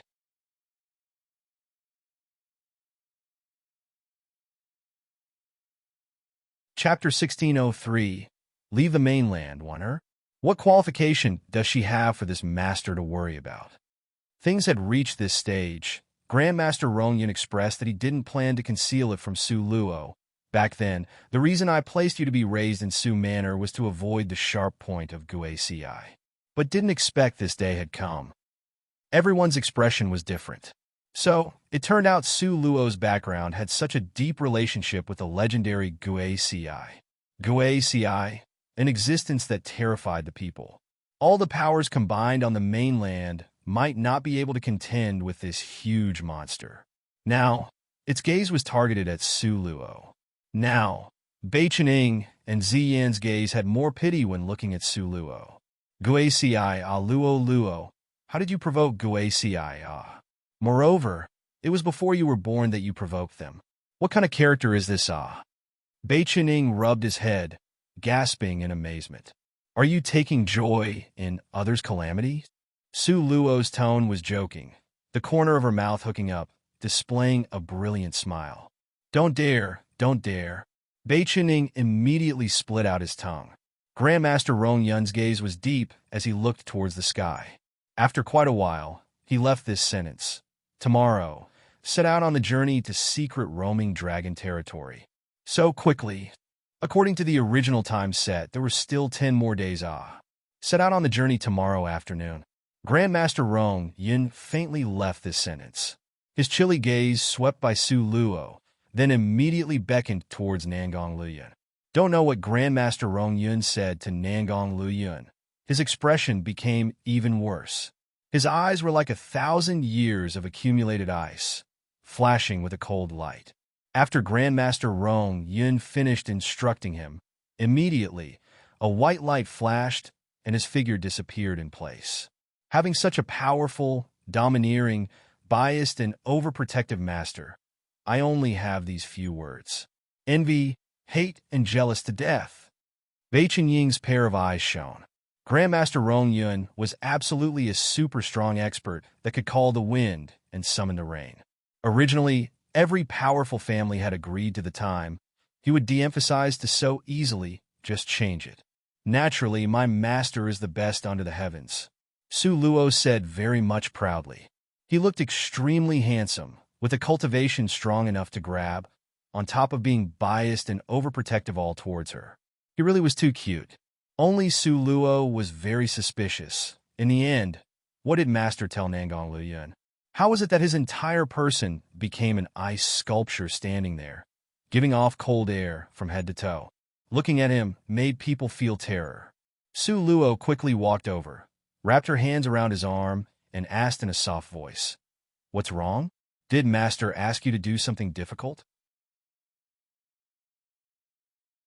How could protecting you be a difficult matter?" Nangong Luyun's long, slender, white finger hooked Su Luo's nose. He laughed softly. This laugh was like the flower blooming in the pond at night, as if illuminating all the dark spots in the night, so beautiful that people dared not look straight at him. Then how is it that you look as if you are in a bad mood? Su Luo was not that easy to fool. Luo Luo. Nangong Luyun hugged Su Luo to him, raising his head to look at the night sky. From the back, one tall, one short figure was like a beautiful ancient painting. Just several brush strokes would create the artistic mood of being far away. Su Luo nestled in his shoulder and softly answered, "If there is a day, I left." Nangong Luyun's tone was low and hoarse. A strong reluctance made his brows knotted tightly. Su Luo's figure became rigid in an instant. She stared straight at Nangong Luyun. Because of her emotions, her eyes gave off a cold light. "Don't get stirred up. Listen to me explain slowly." Nangong Luyun's fingers softly caressed Su Luo's head of soft hair, as if he was stroking his most beloved spirit pet. His tone was soft as silk. "We may have to be temporarily separated for a period of time. Rest assured, it won't be long."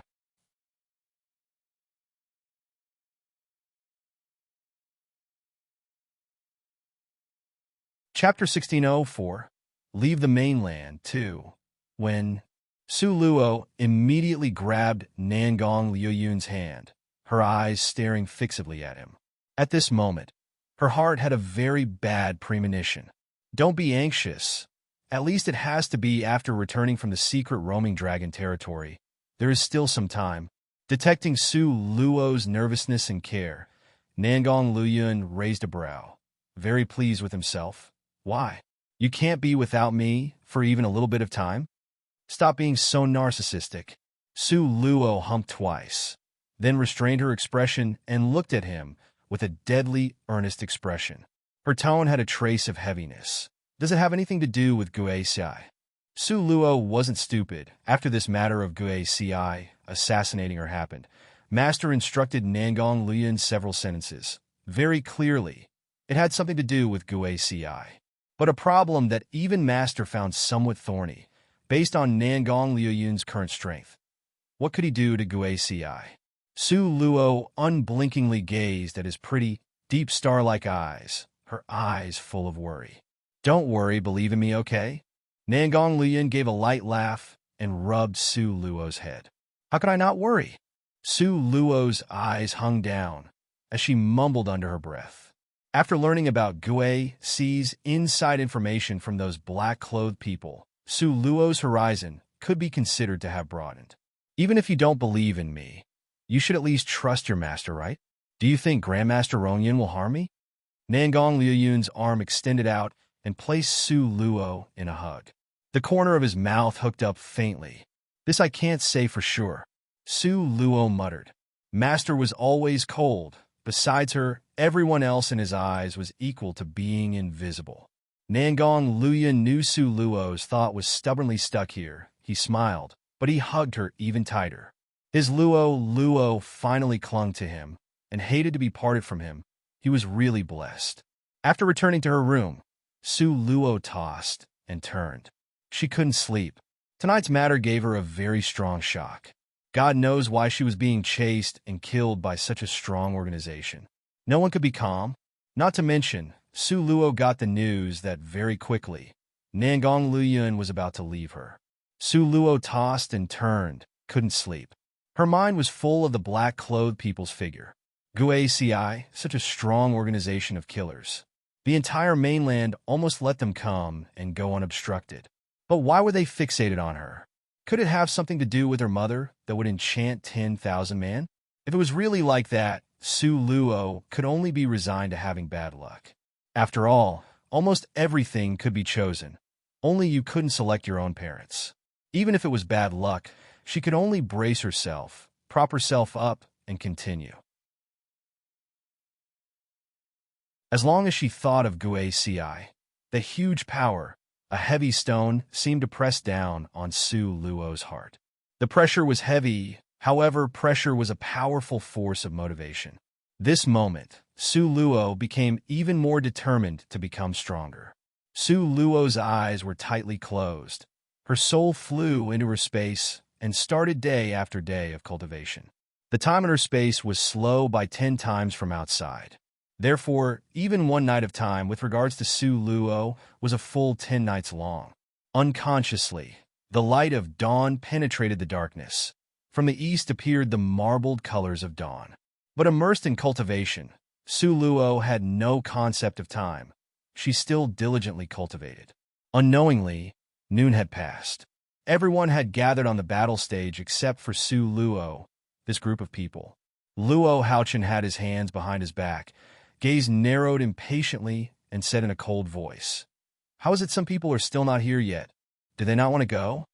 Li Aochen looked at Luo Haochen, then looked at Grandmaster Rongyun, calmly sitting there sipping tea. The corner of his lips hooked into a smile with unclear intention. Maybe something happened on the way that delayed them.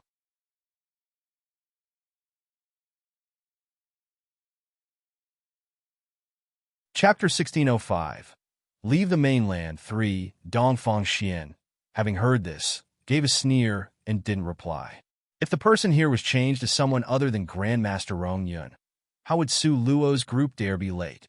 Just because Grandmaster Rongyun pampered her, so she would do as she pleased. But only half of these thoughts was correct. Seeing Grandmaster Rongyun's attitude, if Su Luo didn't come, then this team definitely wouldn't set out. Talking about it back and forth, who told Su Luo to have such good luck to get such a good master. Impossible to get, even if you were envious. Southern Mountain. The lukewarm afternoon sunlight shone on the ground. Hundreds of flowers bloomed in the courtyard, beautiful and alluring. Su Luo slowly opened her eyes. Her eyes were clear and bright, as if washed by water. The corner of her lips hooked into a satisfied smile, as she mumbled to herself, finally reached intermediate 9th rank.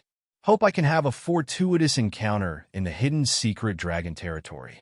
This way, there is hope that I can advance to the 10th rank in a short time. Gui Ci, this huge mountain, pressed down on Su Luo's head, giving Su Luo a hard-to-imagine pressure and motivation. Outside the door, Bai Chening and Zi Yin had already made the appropriate preparations.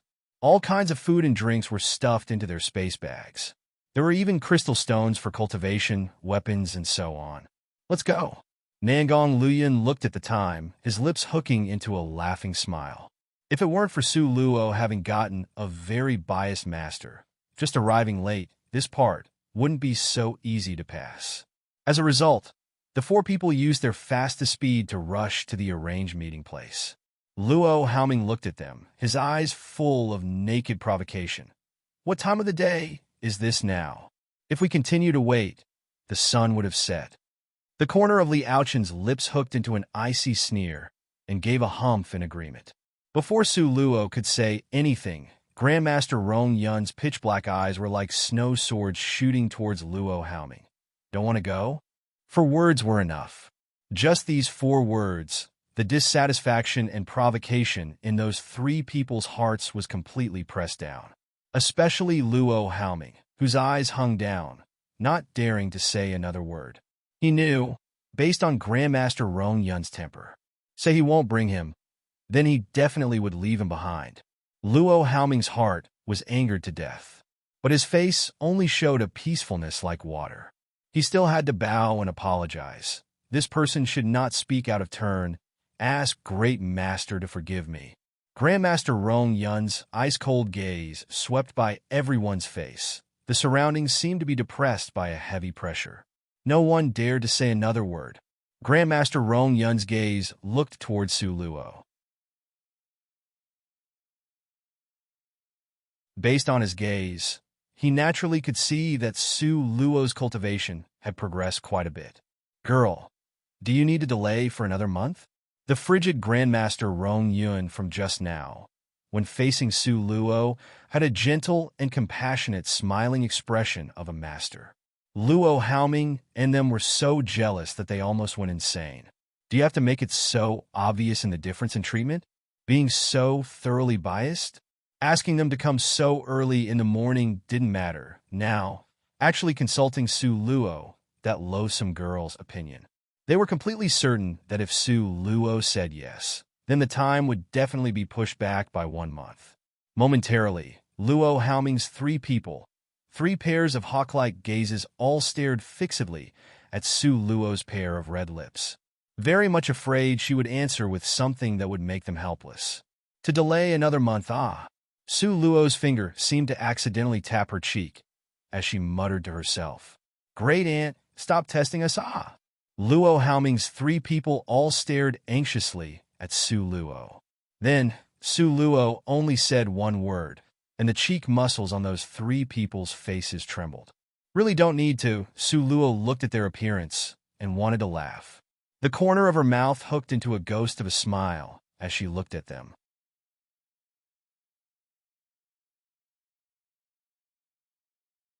Chapter 1606. Leave the mainland for Miss Su Luo. Just now my words were somewhat inappropriate. Ask Miss to be forgiving and don't take offense. Luo Haoming could give and take, actually apologizing to Su Luo. Su Luo found it laughable and glanced at him, lifted an eyebrow slightly, then said to Master, Then don't need to. A smile appeared on Grandmaster Rong Yun's clear and cold face, and he rubbed Su Luo's head. Listen to you, let's go. As a result, the group of people quickly flew towards their destination. In the early morning of the 2nd day, the group of people finally arrived. Now, appearing before everyone was a vast azure ocean. As far as the eye could see was the ocean, couldn't see an end. Can it be that the entrance to the roaming dragon's secret territory is here? Ziyin pulled Su Luo and asked in a low voice, "We're not going to jump down from here, right?" Su Luo was speechless. Shouldn't be like that. According to her understanding of Master, he wouldn't let everyone search without a destination. Grandmaster Rong Yun brought the group to walk towards the pier. Along the way, they encountered several middle-aged people carrying fishing gear. This place was a little village by the sea because their ancestor wanted to shun the world, so they lived in seclusion here. Speaking of which, the villagers' strength here wasn't weak. But compared to their group, Su Luo's group strength was clearly a lot higher. The fishermen saw so many strong outsiders come, and immediately, every one of their hairs stood on end and started to guard against them. But Grandmaster Rong Yun acted as if they were not there and, full of concentration, walked past, giving these people the cold shoulder. In the end, who are these people? Why did they come to our fishing village? Don't tell me they are here to carry out a vendetta? Doesn't seem like it from their manner. Don't tell me they are here to search for treasures? Our ancestors have lived here for so many years. Do you really think there are treasures here? If there really were treasures, our ancestors would have dug it out 800 years ago. Then that's strange. These people, one after another, seem to be stronger. They are heading towards the ocean in the back. The back of the ocean, with regards to these fisherfolk, was a forbidden area. Because that area was near the sea territories, not only did it have a countless number of submerged rocks, it also had a moving whirlpool. The rolling whirlpool was very dangerous. From ancient times to now, it had swallowed a lot of living beings.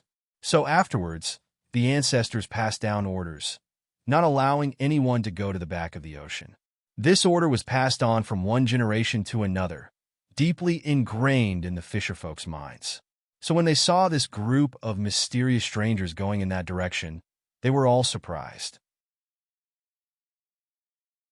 One among them even ran towards the village to invite the strongest grandfather in the village. Now, the group of people was standing in the village's forbidden area back of the sea. This place, the color of the ocean was clearly deeper than the other place before, a dark, deep blue color. The entire sea surface had a strange calmness, as if it had no living aura. Don't you feel this seawater is very strange? Ziyin asked Su Luo in a low tone. Yes, it feels lifeless. Su Luo's brows puckered up. Just now, I probed it a bit. The sea here doesn't have a single living creature, including plants. Just at this moment, a whirlpool suddenly jumped out. Momentarily, all the seawater rushed towards the whirlpool. The tranquil sea surface suddenly surged up violently. Just at this moment, that grandfather quickly walked over, supported by another person. Don't know what noble errands bring sirs and madams from afar to here. The grandfather was extremely old. His hair and beard was all white. Only his face was childlike, full of spirit. The grandfather had always been trusted and respected in the fishing village.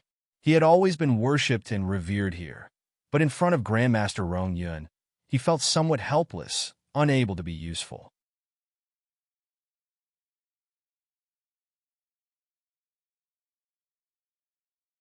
Chapter 1607. Leave the mainland 5 in his 100 years of life. This had never happened.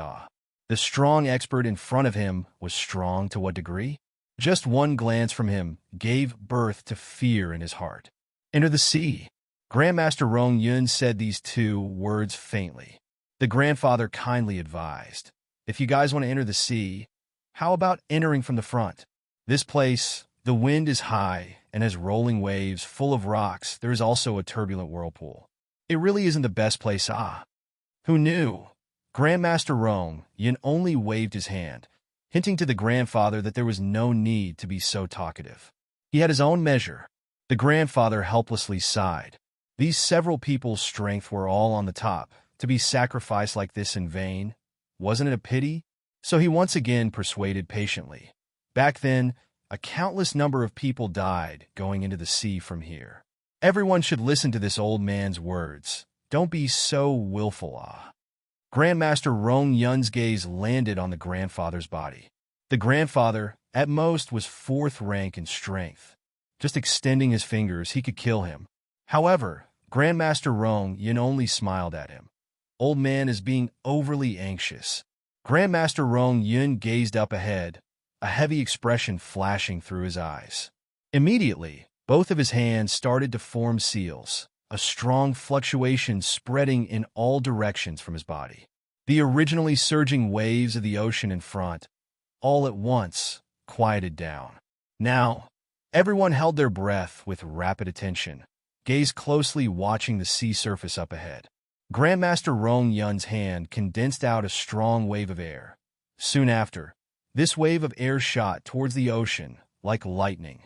Immediately, the ocean seemed to be cut by a strong knife and split. With the whirlpool at the heart, one side going towards the left and the other side going towards the right, the seawater rushed rapidly towards the two sides. Very quickly, in the middle appeared a passageway that would allow two people to walk shoulder to shoulder. The surging seawater was actually split in the middle by someone to divide out a passageway. Now, the grandfather used a pair of shocked eyes to stare at Grandmaster Rong Yun, eyes bulging as if they were about to fall out. Is this a person or a god? His cultivation was strong to the point of toppling the mountains and overturning the seas. Su Luo's group of people all looked at Grandmaster Rong Yun with worship and excitement. Too awesome. Actually able to split a passageway from the middle of the ocean. How strong must this person's strength be to reach this stage? Grandmaster Rong Yun's expression was indifferent, as if this kind of matter, in his hands, was a piece of cake. He faintly glanced at Su Luo. Why haven't you quickly gone in? Oh. Su Luo nodded her head like a little chicken pecking at rice. Quickly, she walked to that clean passageway. The most awesome part of Grandmaster Rong Yun wasn't splitting aside the seawater. Rather, he actually split the whirlpool that was in the middle. After the whirlpool was split, very quickly, a glowing transparent ball of light appeared. That transparent ball of light was about 10 meters tall, giving off light that was hotter than the sun. It had a fatal attractive force, but Su Luo could feel that it had a force that swallowed one's strengths. Could this ball of light be the door for teleport? Su Luo asked the question in her mind. In. Grandmaster Rong Yun nodded faintly. This place is the teleport gate to Roaming Dragon's secret territory. Be careful after you enter.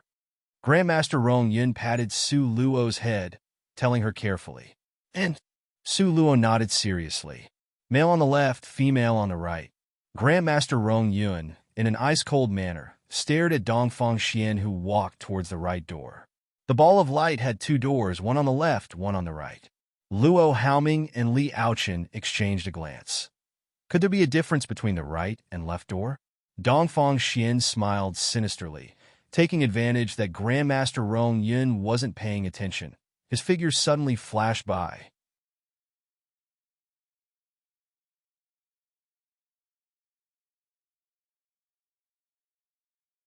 Chapter 1608. Leave the mainland 6. Now, he was only an arm's distance away from the right side gate. He believed that based on his speed, he could definitely flash in. But unfortunately, he underestimated Grandmaster Rong Yun's strength. Grandmaster Rong Yun lifted a palm towards Dongfang Xian, and immediately, a fluctuation rapidly sprang up. Dongfang Xian, who had half a foot through the teleport door, was forcefully pulled out from that door. Still able to be pulled back after entering the teleport gate, everyone looked at Grandmaster Rong Yun in disbelief, as well as with worship such that they almost kneeled. How could someone be strong to this degree? Su Luo proudly raised an eyebrow. This was her master. Grandmaster Rong Yun's clean, handsome face hooked into a cruel smile. Still want to go or not? Dongfang Xian was lifted in Grandmaster Rong Yun's hand, his expression dispirited. A towering rage roared in his heart, but his face had to assume the air of a weak person's posture. This almost made Dongfang Xian insane from anger. Ask Grandmaster Rong Yun to be lenient. At that time when Family Master knows, he definitely will generously reward you. Dongfang Xian's eyes hung down, covering up the deep hatred within. Long Qing Tian? This seat will definitely go ask him to make this matter clear. Grandmaster Rong Yun coldly gave a smile that wasn't one. Long Qing Tian was very intelligent among their generation, but actually taught out such an idiot. Of course, Dongfang Xian can't die. Keeping Dongfang Xian alive, he will be able to laugh at Long Qing Tian for a lifetime. Grandmaster Rong Yun thought up to here. His hand used strength and directly tossed Dongfang Xian into the teleport gate on the left side. At this moment, Su Luo was saying her goodbyes to Nangong Luyan. Foolish girl, we'll see each other very soon. Nangong Luyan pinched Su Luo's pink and tender cheeks. But I have a bad premonition. How about I talk to Master so you can also walk on the right side? Su Luo proposed in a low tone. Humph! Grandmaster Rong Yun's ice-cold snort could be heard. The corner of Nangong Liyun's mouth hooked into a smile, and he left a kiss on Su Luo's bright and clean forehead. Then, he immediately turned around and walked into the teleport gate. Bei Chening and the others also entered, one after another. Master, why should we split up? Can't I go together with Nangong Liyan? Su Luo pulled at Grandmaster Rong Yun's sleeves. Her eyes looked at Master with plaintiveness. Wait until after you've entered. Then you'll know. Asking now is useless. Grandmaster Rong Yun smiled mysteriously. Immediately after, he pushed her towards the teleportation gate. He watched those two figures disappear in a flash. After disappearing in place, Grandmaster Rong Yun gave a long sigh. Just now, he seemed to have forgotten to remind them the left passageway had experts at the Saint rank. The corner of Grandmaster Rong Yun's mouth hooked into a smile. Immediately after, he ripped apart space, and his figure suddenly disappeared in place. After Grandmaster Rong Yun left, the seawater that was originally split apart broke out into a strong rumbling sound instantly. Soon after, the seawater rushed to the middle. In an instant, that passageway that would allow two people to walk shoulder to shoulder was submerged. The seawater became tranquil as a lake. The dangerous whirlpool turned as before. The masses watching on the shore seemed to have their acupuncture set, standing there foolishly. The grandfather returned to his senses after quite a while. Miracle ah! Simply a miracle ah! The matter just now seemed like a magical dream. It gave him a huge shock. The fisherfolk on shore, their eyes flashed with light as they discussed this miraculous event. This matter after today, no one is allowed to talk about it. Otherwise, they will be punished by the clan's laws. The 7 clan leaders gave a deep sigh and gravely ordered. Just now, although that strong expert didn't say anything, but the grandfather who had long learned the way of the world was very clear. If the matter of the vortex was discovered by other people, their fisher village would have a hard time resuming its tranquility.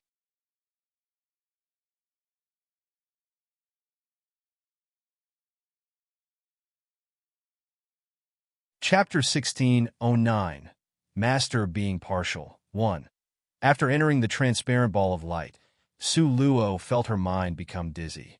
When she opened her eyes again, she saw a long corridor in front of her. The corridor was about 2 meters high and 2 meters wide, enough for 2 people to walk side by side. This corridor was very long, so deep that you couldn't see the end.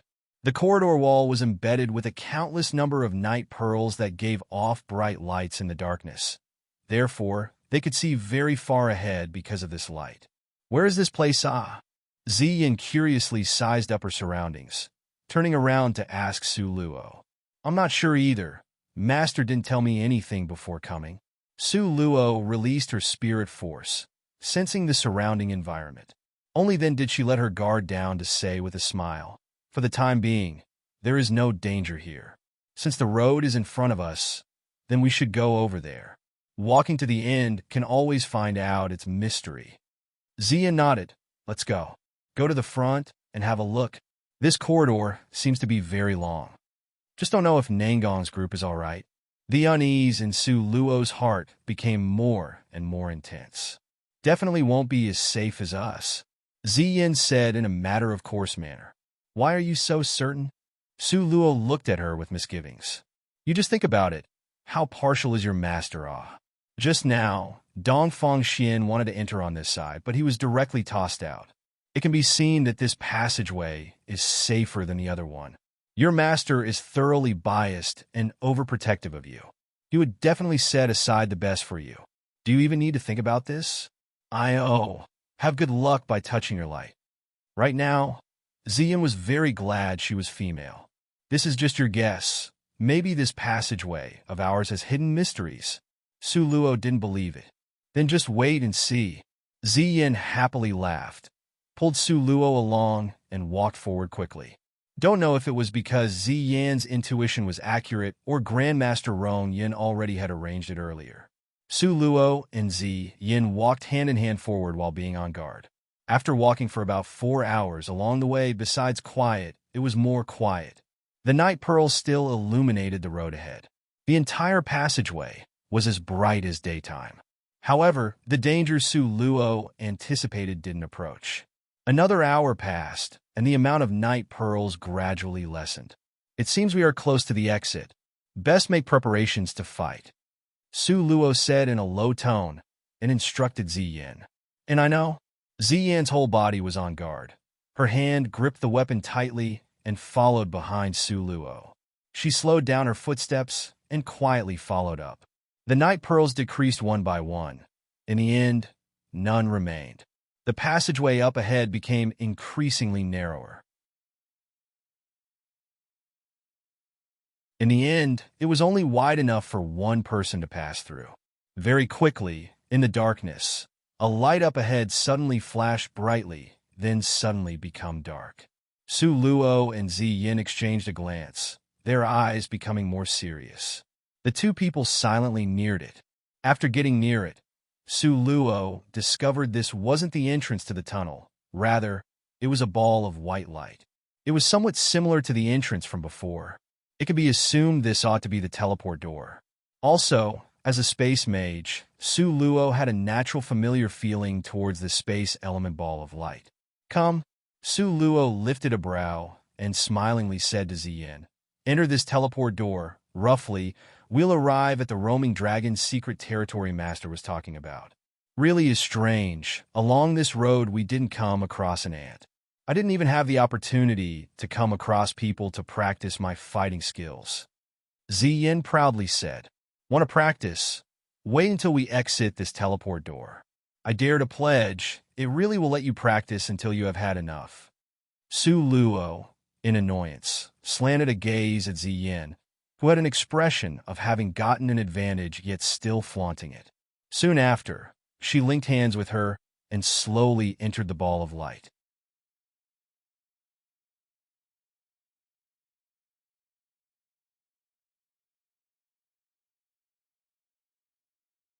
Chapter 1610.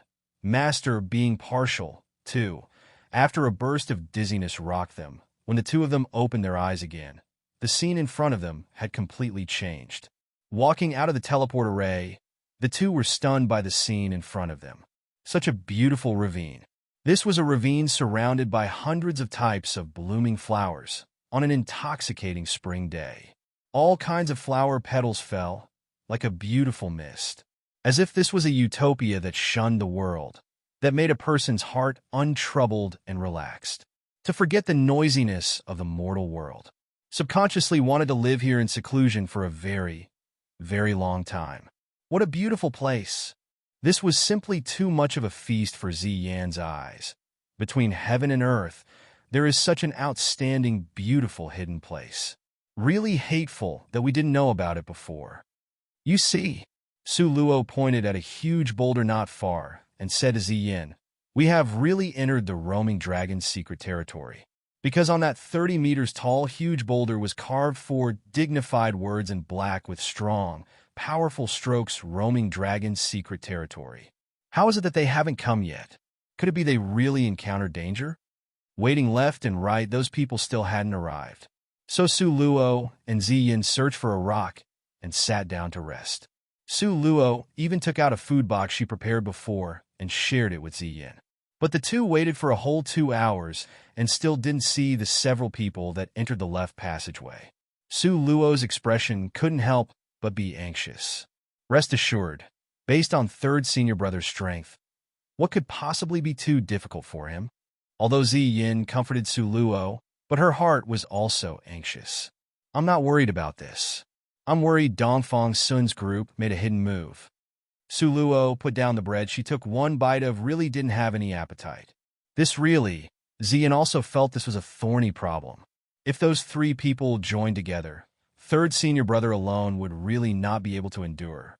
Bai Qining was only at the 9th rank. He could only hold for several seconds of time among them, and nothing more. Don't know if Bai Qining, that foolishly cute person, would be in danger. Forget it. What did him being in danger have a hair of relationship with this lady? Instead of worrying about him, the time was best used to eat and drink her fill. Having made up her mind, Ziyin, this girl, started to make a pig out of herself. Su Luo speechlessly looked at her. You already drank 3 bowls of this chicken congee. Only then did Ziyin put down her chopsticks and walked back and forth in place. What are you doing? Su Luo was dizzy from watching her walking around and helplessly asked. Letting the food digest, Ziyin replied righteously. She couldn't tell Su Luo she was worried about Bai Qining, the little bastard that lacked a conscience, right? Time passed bit by bit, but the people they were worried about and anticipating didn't come. The two people's expression became more concerned, but the passageway wasn't something they wanted to enter and could enter. They simply didn't even know where the door was, so they could only worry helplessly outside. Suddenly, a slight sound came from close by. Su Luo and Zi Yin exchanged a glance. Soon after, the two quickly rushed in that direction like the wind. The space opened, and a badly mangled body rolled out. Luo Haoming? Su Luo looked at the person closest to her, ignored him, and stood on tiptoes with head raised to look inside. Luo Haoming was wounded to this degree. Don't know if Nangong was also injured? Su Luo's heart was anxious and extremely worried. If she could go in, she would have arrived, rushing in like a bullet. Very quickly, Su Luo felt her eyes blur. Just at this moment, another body rolled towards her. Liaochen? How can it be you? Su Luo pushed aside Liaochen, who was swaying around, and stood with great difficulty.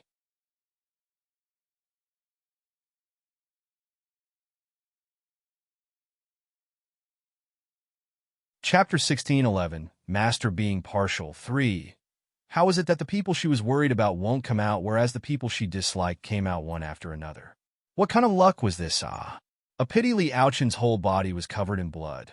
He had crawled up with great difficulty, but was pushed to the ground in passing by Su Luo. He almost got angry from being aggrieved, but once he thought of his current miserable condition, he could only firmly cover up his anger. Whoosh, another soft noise sounded. Su Luo rushed towards that figure full of emotion and expectations, but she froze in place after taking half a step. Dongfang Xian actually was this gloomy, ruthless male. Dongfang Xian was wearing a white robe. Before, it was clean and spotless, but now, a huge part of the sleeves were torn off, and there was a dark red bloodstain on his right hand. Very clearly, he had also received some serious injuries. Seeing this, Su Luo's brows were already tightly puckered up. Luo Haoming, Liaochen, Dongfang Xian, these three were at least at the 10th rank.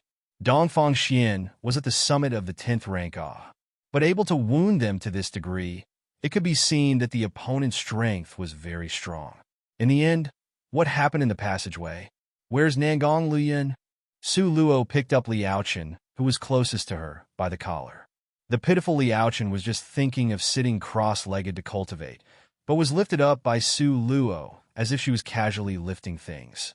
This kind of action was simply looking down on him, making him seethe with anger. But Su Luo's pair of grave eyes stared at him like sharp swords. She had an expression of, if he didn't talk, she'd eat him. Liaochen was helpless. He only waved his hand. Still inside, rest assured he won't die. Liaochen finished saying this, and Su Luo still wanted to say something, but once again saw another figure dodge out. Bai Qining! Ziyin wanted to rush up, but recalled the embarrassment between the two. Her footsteps halted. Just at this time, Su Luo had already quickly rushed up and caught Bai Qining. didn't let him tumble heavily to the ground, saving him the pain. Su Luo didn't say anything else and directly stuffed an emperor-level healing panacea into Beichen Ying's mouth. Beichen Ying originally wanted to spit out blood, but after this medicinal pill entered his stomach, the healing effect was very outstanding. Very quickly, he was able to open his eyes. His eyes were half opened with great difficulty. Exhaustedly, he said to Su Luo, "Nangong didn't die." Beichen Ying knew what Su Luo really wanted to hear were these words. Therefore, even if he wanted to pass out, he still used up the entire strength in his body to say this to Su Luo to calm her heart. The effect of the medicine very quickly started to show results. Beichen Ying still sank into a deep sleep. Blood-clotting pill.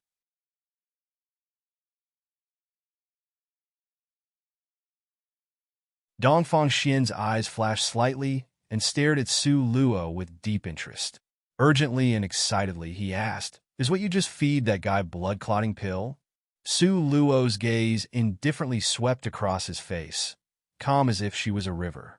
Soon after, her gaze stared fixedly at the teleport gate exit. A total of 5 people went in, 4 came out. Although their bodies had injuries all over, seemed to be serious injuries, but at least they came out whole.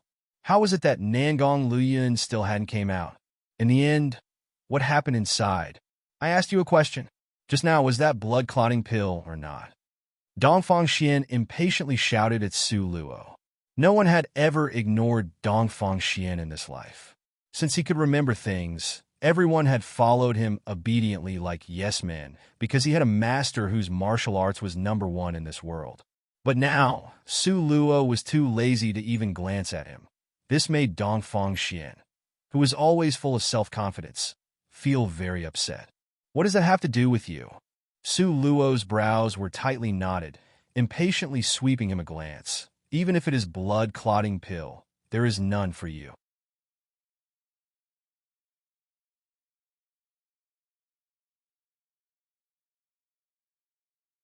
Chapter 16:12. Master being partial. 4. Su Luo's words almost choked Dongfang Xian to death. Dongfang Xian's eyes were sharply provoked up as he stared at Su Luo. In its depths, lava seemed to erupt out, like fire snakes dancing in the wind. Su Luo was too lazy to even look at him. She was completely focused on staring at the teleport gate. But people could only come out of the gate, and she couldn't go in, otherwise she would have already rushed in. But waiting back and forth, Nangong Luoyun's figure still didn't appear, and a killing intent flashed through Su Luo's eyes. In the end, what happened inside? What did you guys encounter? Su Luo's gaze was sharp as a dagger, fiercely stabbing towards Liaochen, who was closest to her. Now, Su Luo and Ziyin were unharmed, while Liaochen's body was covered in wounds. This was what was called a wise man submits to circumstances. Liaochen, at this moment, didn't sulk about his body. His tone was icy, but he still told her everything that happened inside. We entered the left passageway. Just when we entered, we were attacked by an 8th-ranked 4-eyed green cicada. After that was a 9th-ranked hidden viper. Later, it was a 10th-ranked golden-armed brown bear. Liaochen's gaze swept over Su Luo and Ziyin. Seeing their dress was clean without a speck of dust, he suddenly realized, your passageway didn't meet with these things? Su Luo and Ziyin exchanged a glance. They didn't even encounter an ant in their passageway, let alone to say what 4-eyed green cicada, 9th-ranked hidden viper, 10th-ranked golden-armed brown bear. There wasn't even a shadow. Ziyin really said it correctly. Master really was too partial to her. Su Luo's heart surged like a gathering storm, but her expression was calm like water, and she unsympathetically swept Liaochen a glance. Afterwards, Liaochen gave a cold snort. Afterwards, we saw the light of the teleport gate, and also at this time, we encountered an expert of saint strength. What? Su Luo and Ziyin cried out in alarm. Saint-ranked expert? What kind of concept was this? Completely the recreation of elder ancestor Mo's original strength. Last time, in order to save her, Nangong Luoyun forced out the mysterious strength sealed in his body and fought tyrannically with elder ancestor Mo. He was heavily injured as a result, all the bones in his body fracturing. Such serious injury. It had just completely healed after the roaming dragon list competition. Now he was going to fight with another saint-ranked expert again. When Su Luo thought of this, her heart became extremely anxious. You guys left him inside and ran out by yourselves? Su Luo's palm was placed on Li Aochen's head. If she was even a little dissatisfied with his answers, the force in Su Luo's palm would attack Li Aochen's acupuncture point, and she would let him breathe his last. Li Aochen's figure became stiff as he forced himself to coldy humph. That nine-armed, hidden golden ape strength was tyrannical. It only felt Nangong Luyun was worthy, so its target had always been Nangong Luyun. It was also because of this that they were able to take advantage of the opportunity to escape. Otherwise, their lives would have already been lost in there. Su Luo's gaze swept towards Bai Chening. On his back was an obvious footprint. Clearly, at the critical point, Nangong Luyun kicked him out. Su Luo's gaze once again landed on Li Aochen's body. Her gaze was ice-cold as she vowed, "Since you dare to become a deserter, then go die." Su Luo's palm flashed with white light, and a strong spirit force rushed up, which was just about to smash towards Li Aochen's forehead. Li Aochen was scared until his face became ashen. Just at this critical moment, suddenly, a tiny sound aroused Su Luo's attention. Nangong Luyun. Seeing a black figure walking out of the teleport gate with large steps, Su Luo excitedly pushed Li Aochen away and, with quick steps, ran to Nangong Luyun.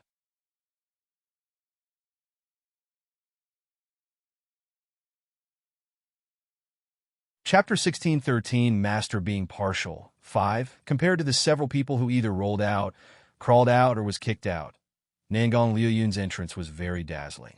He took large straight strides, step by step, steadily and with strength, walked towards Su Luo. He was wearing a black robe, so people couldn't see if there were injuries or bloodstains on it. His pace when walking was steady, without a trace of difference. "You finally came out. I've been worried to death."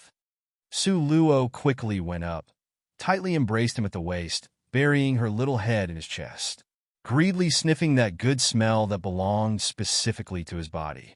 "Foolish girl." Nangong Luyun's arms gathered together and hugged Su Luo tightly to him, quietly listening to the beat of her heart. This time, if he didn't have a resolute and must-win determination, if he wasn't worried he would go just like this, and how his Luo girl would face being chased to be killed by Gue Ci, this type of organization. If it were not for these matters, Nangong Luyun might not have been able to hold on. "I heard you guys encountered a saint-ranked expert?" Su Luo inhaled through her nose, her beautiful eyes full of concern and deep worry. "Saint-ranked magical beast." Nangong Luyun's sculpted handsome chin tilted up. "Come for you." Su Luo looked at that entirely black crystal stone that was like a black cloud, her heart throbbing faintly. Her breathing froze for an instant. Su Luo's pair of eyes stared at that black-colored crystal stone with a fatal attractive force. She felt this black crystal stone contained more spirit force than any crystal stone she had seen before. That's right. This is the crystal stone from a saint-ranked magical beast. Nangong Luyun's eyes were full of waves and looked at her with a smile. "Your man's spoil of war. Why haven't you accepted it and put it away safely by now?" Su Luo originally wanted to refuse, but hearing the last half of Nangong Luyun's words, her eyes immediately shone. "Okay, then I'll accept it. Wait until I find some good stuff in this roaming dragon's secret territory. I'll give the best to you." Su Luo smilingly happily accepted that black crystal stone, putting it away carefully like the most precious treasure. She once heard Master mention it before. After magical beasts reached the commander rank, the crystal stone inside their bodies would be black-colored. Wait until they get promoted to saint rank. The black color would become more intense. The strength it contained would be even more powerful. Wait until it reached the monarch rank. The color of the crystal stone in their bodies wouldn't change into another color. Rather, it would be an even more intense black, like the night sky before dawn, so dark it was translucent. So Su Luo was able to recognize it at a glance. This crystal nucleus that Nangong Luyun gave her was at the saint rank. But with regards to Blue Sky Continent, a saint-ranked crystal nucleus from a magical beast was very rare. Even Master didn't have many. So this crystal stone was precious to an extreme degree. Su Luo was very clear about it in her heart. So, when she looked at Nangong Luyun, her eyes were flashing full of light. In fact, this crystal stone would be more useful on his body. Foolish girl, as long as you like it, it will be good. Nangong Luyun's slender, jade-like finger hooked her nose. Are you about to cry tears of joy? Who's crying? Su Luo pushed him aside in annoyance. But this push by her almost made Nangong Luyun unsteady when standing. You! At this moment, Su Luo was so upset she wished she could hit herself with a fist. How could she be so foolish? Nangong Luyun said his body was fine. How could he really be fine? This man always silently endured in a cold manner, but was deeply passionate inside. He liked to bury the pain deep in the bottom of his heart, okay? Su Luo unhappily sent him a glare and hurriedly fished out that blood-clotting pill. She poured out 3 in a row and forcibly stuffed them in Nangong Luyun's mouth.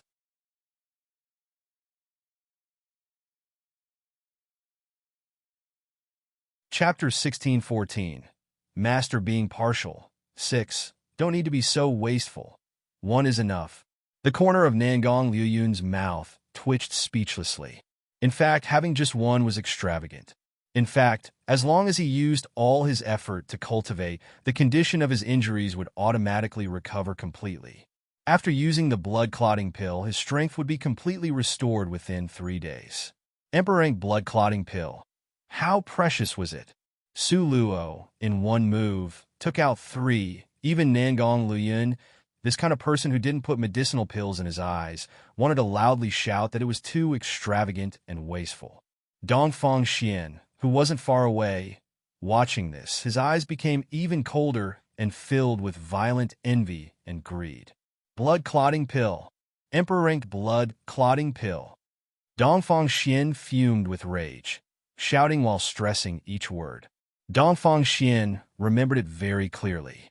At that time, for 1 Grandmaster-ranked blood-clotting pill, he had fought with someone for 7 days and 7 nights. In the end, he won by a narrow margin, and that was only a Grandmaster-ranked blood-clotting pill. But now Su Luo, this loathsome girl, had a full bottle of blood-clotting pill, making people all fired up from seeing it. Just now, she forcefully stuffed 1 into Beichen Ying's mouth. Now, she wanted to give 3 to Nangong Luyun. Did she really think those pills were just sugar beans?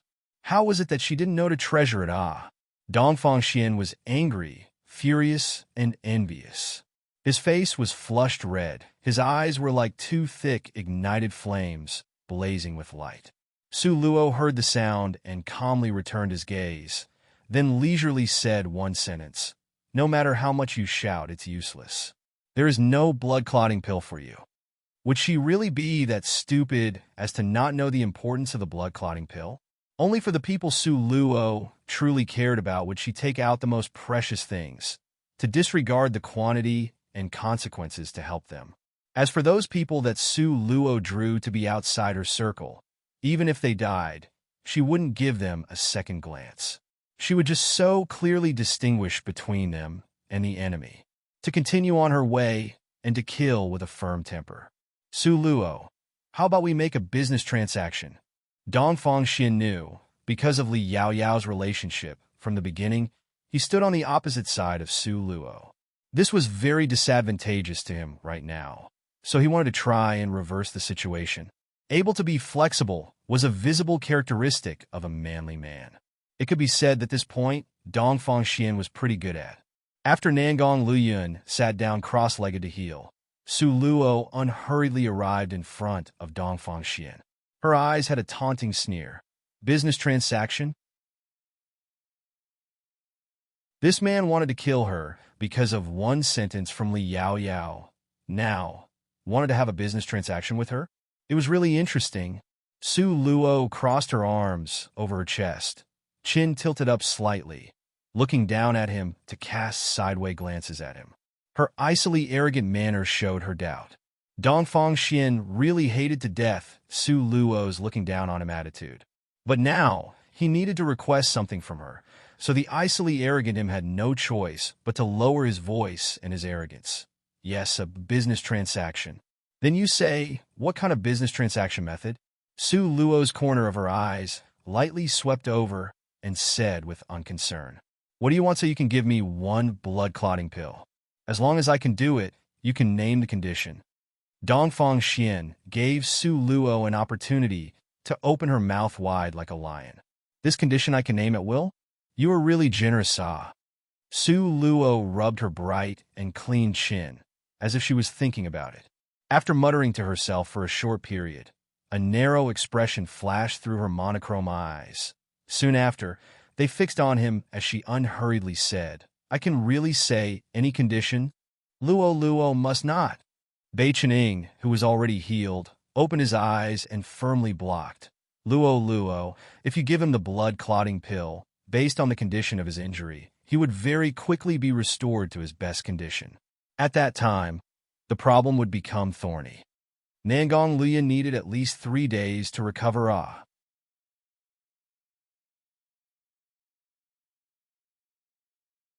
Chapter 16:15, Master Being Partial 7.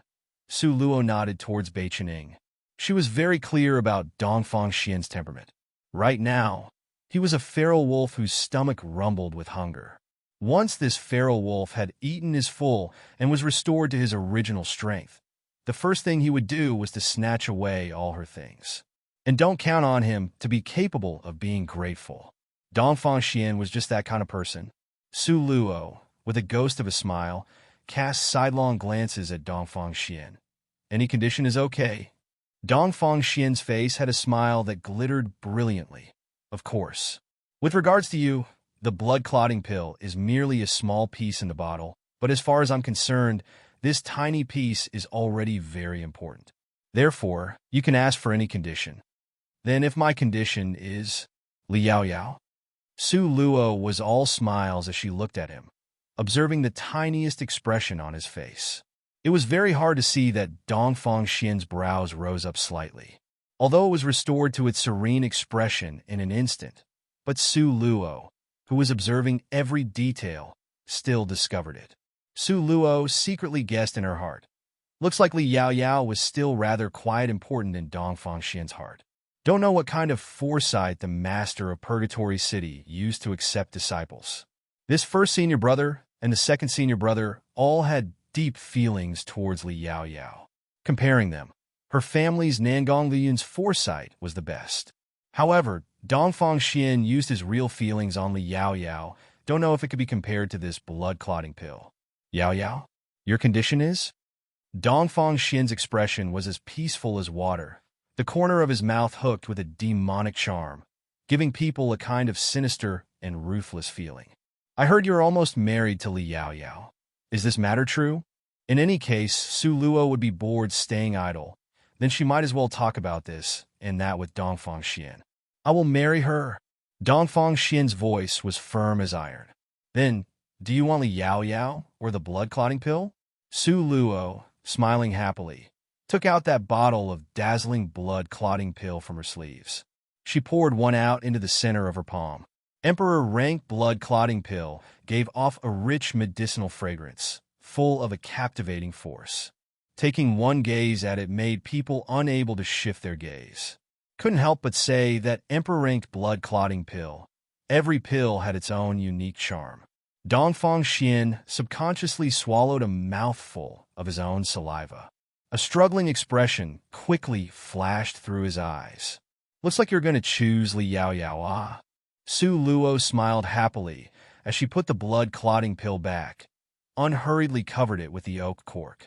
Soon after, she tossed the entire bottle into her sleeves. If I said, I choose the blood-clotting pill, ah? Dongfang Xian's gaze unblinkingly stared at Su Luo. If he had the Emperor Rank blood-clotting pill, it was equal to having an extra lifeline. This, with regards to Dongfang Xian, was an incomparable fatal attraction. Now his eyes flashed as he stared at Su Luo with sinister ruthlessness, such as a trapped beast like a wolf, that at any time he would attack with a dangerous nature. You really want to choose blood clotting pill and not Li Yao Yao? Su Luo expressed her disbelief.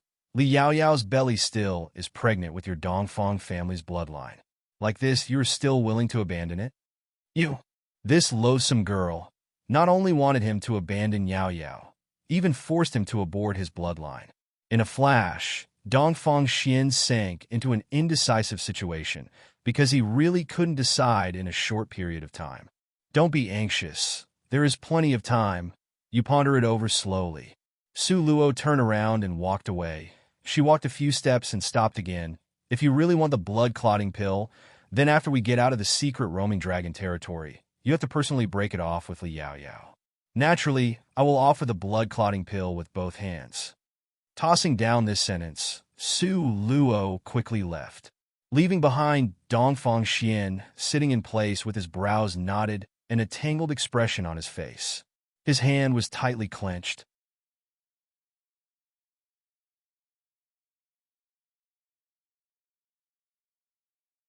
Chapter 16:16, Master Being Partial. 8. Looking at the beautiful image of Su Luo leaving, Dongfang Xian's fist was clenched tightly. A cold light dipped in poison burst from the depths of his eyes. Emperor blood-clotting pill, he must get a hold of it. Now, in order not to disturb these several people's cultivating, Su Luo's group sat around, neither too far nor too close to Nangong Luyan. Before, Beichening seemed to be badly mangled, but all those were just superficial wounds. He didn't have any serious internal injury. After having the Emperor blood-clotting pill, he cultivated a day and was once again healthy and active. Luo, you guys weren't injured? How is it possible? Their team of 5 people couldn't beat that saint-ranked magical beast, and each of them was seriously hurt to the point of close to death. Could it be we must be injured? What kind of logic is this? Su Luo innocently blinked her eyes, expressing she didn't understand. No. Could it be you guys didn't encounter a magical beast? Didn't fight with them? 2 little girls. It was unreasonable. They weren't even a little injured. What magical beast? We simply didn't even see a single ant. Ziyin proudly put both hands on her hips. Who told you to be born a boy, with no way to follow us and walk into the right side passageway? Can't be right? Didn't see even one ant? Beichening was extremely shocked. Their passageway, from the moment they entered, there were magical beasts. It was equivalent to them fighting from beginning to the end. They grandiosely wiped them out along the way. They didn't even have the time to take a breather. Don't say an ant besides us. There weren't any kind of living creatures from the outside. Moreover, it was a peaceful long road. We talked while walking, time flew, and we arrived in this valley. Speaking to here, Ziyin felt very superior. As expected, following Su Luo, there was meat to eat. When Luo was eating meat, it was even okay that she drank the soup. Compared to Beichen Ying's team, she was simply blessed. You guys, alas, Grandmaster Rongyun is too partial. This is completely different treatment. Moreover, the difference is so clear. He didn't gather all the magical beasts in you guys' passageway and put them in our passageway, right? Beichening speechlessly looked to the sky. How is it that he didn't have such a master with outstanding strength that could cover the rain with the flip of his hand and be so magnanimously partial? Had no choice but to say, Beichen Ying's accidental sentence actually hit on the truth. Grandmaster had superior understanding of space law and cultivation in it. He could even lift back Dongfang Xian, who had half a foot into the teleport gate. Naturally, he had ways to concentrate all the magical beasts in the passageway in one place. If it wasn't set in the laws of heaven and earth, he could absolutely come and go in this roaming dragon's secret territory unobstructed. Following this, Su Luo and Ziyin could continuously hear Beichen Ying repeatedly point to the sky, cursing and complaining how Grandmaster Rongyun was too partial. A pity. No matter how he vented, next time, if Grandmaster needed to be partial, he would still be partial. Who told Su Luo to have such good luck, to have a mother that spread 10,000 seeds that enchanted 10,000 people? This was called being involved with someone and everyone connected to that person. Time passed, day by day. Today it was already the 3rd day. These 3 days, Nangong Luyun had continuously sat with his leg crossed, sinking into a selfless state of cultivation.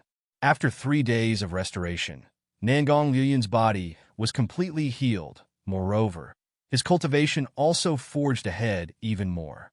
There is only 3 months of time in roaming Dragon's secret territory. After don't know what we'll meet, we should quickly set out. Bai Chening suggested to everyone. His words received everyone's agreement. Dongfang Xian's group didn't have emperor-ranked blood-clotting pills assistance. The condition of their injuries weren't completely recovered, but they weren't far from full recovery. Time was limited. There hadn't been anyone who explored roaming Dragon's secret territory. There also weren't any predecessors who experienced it. In the end, what was ahead, they had no inkling. These 3 months of time was really rushed. You're tuning into the Romance Rendezvous YouTube channel.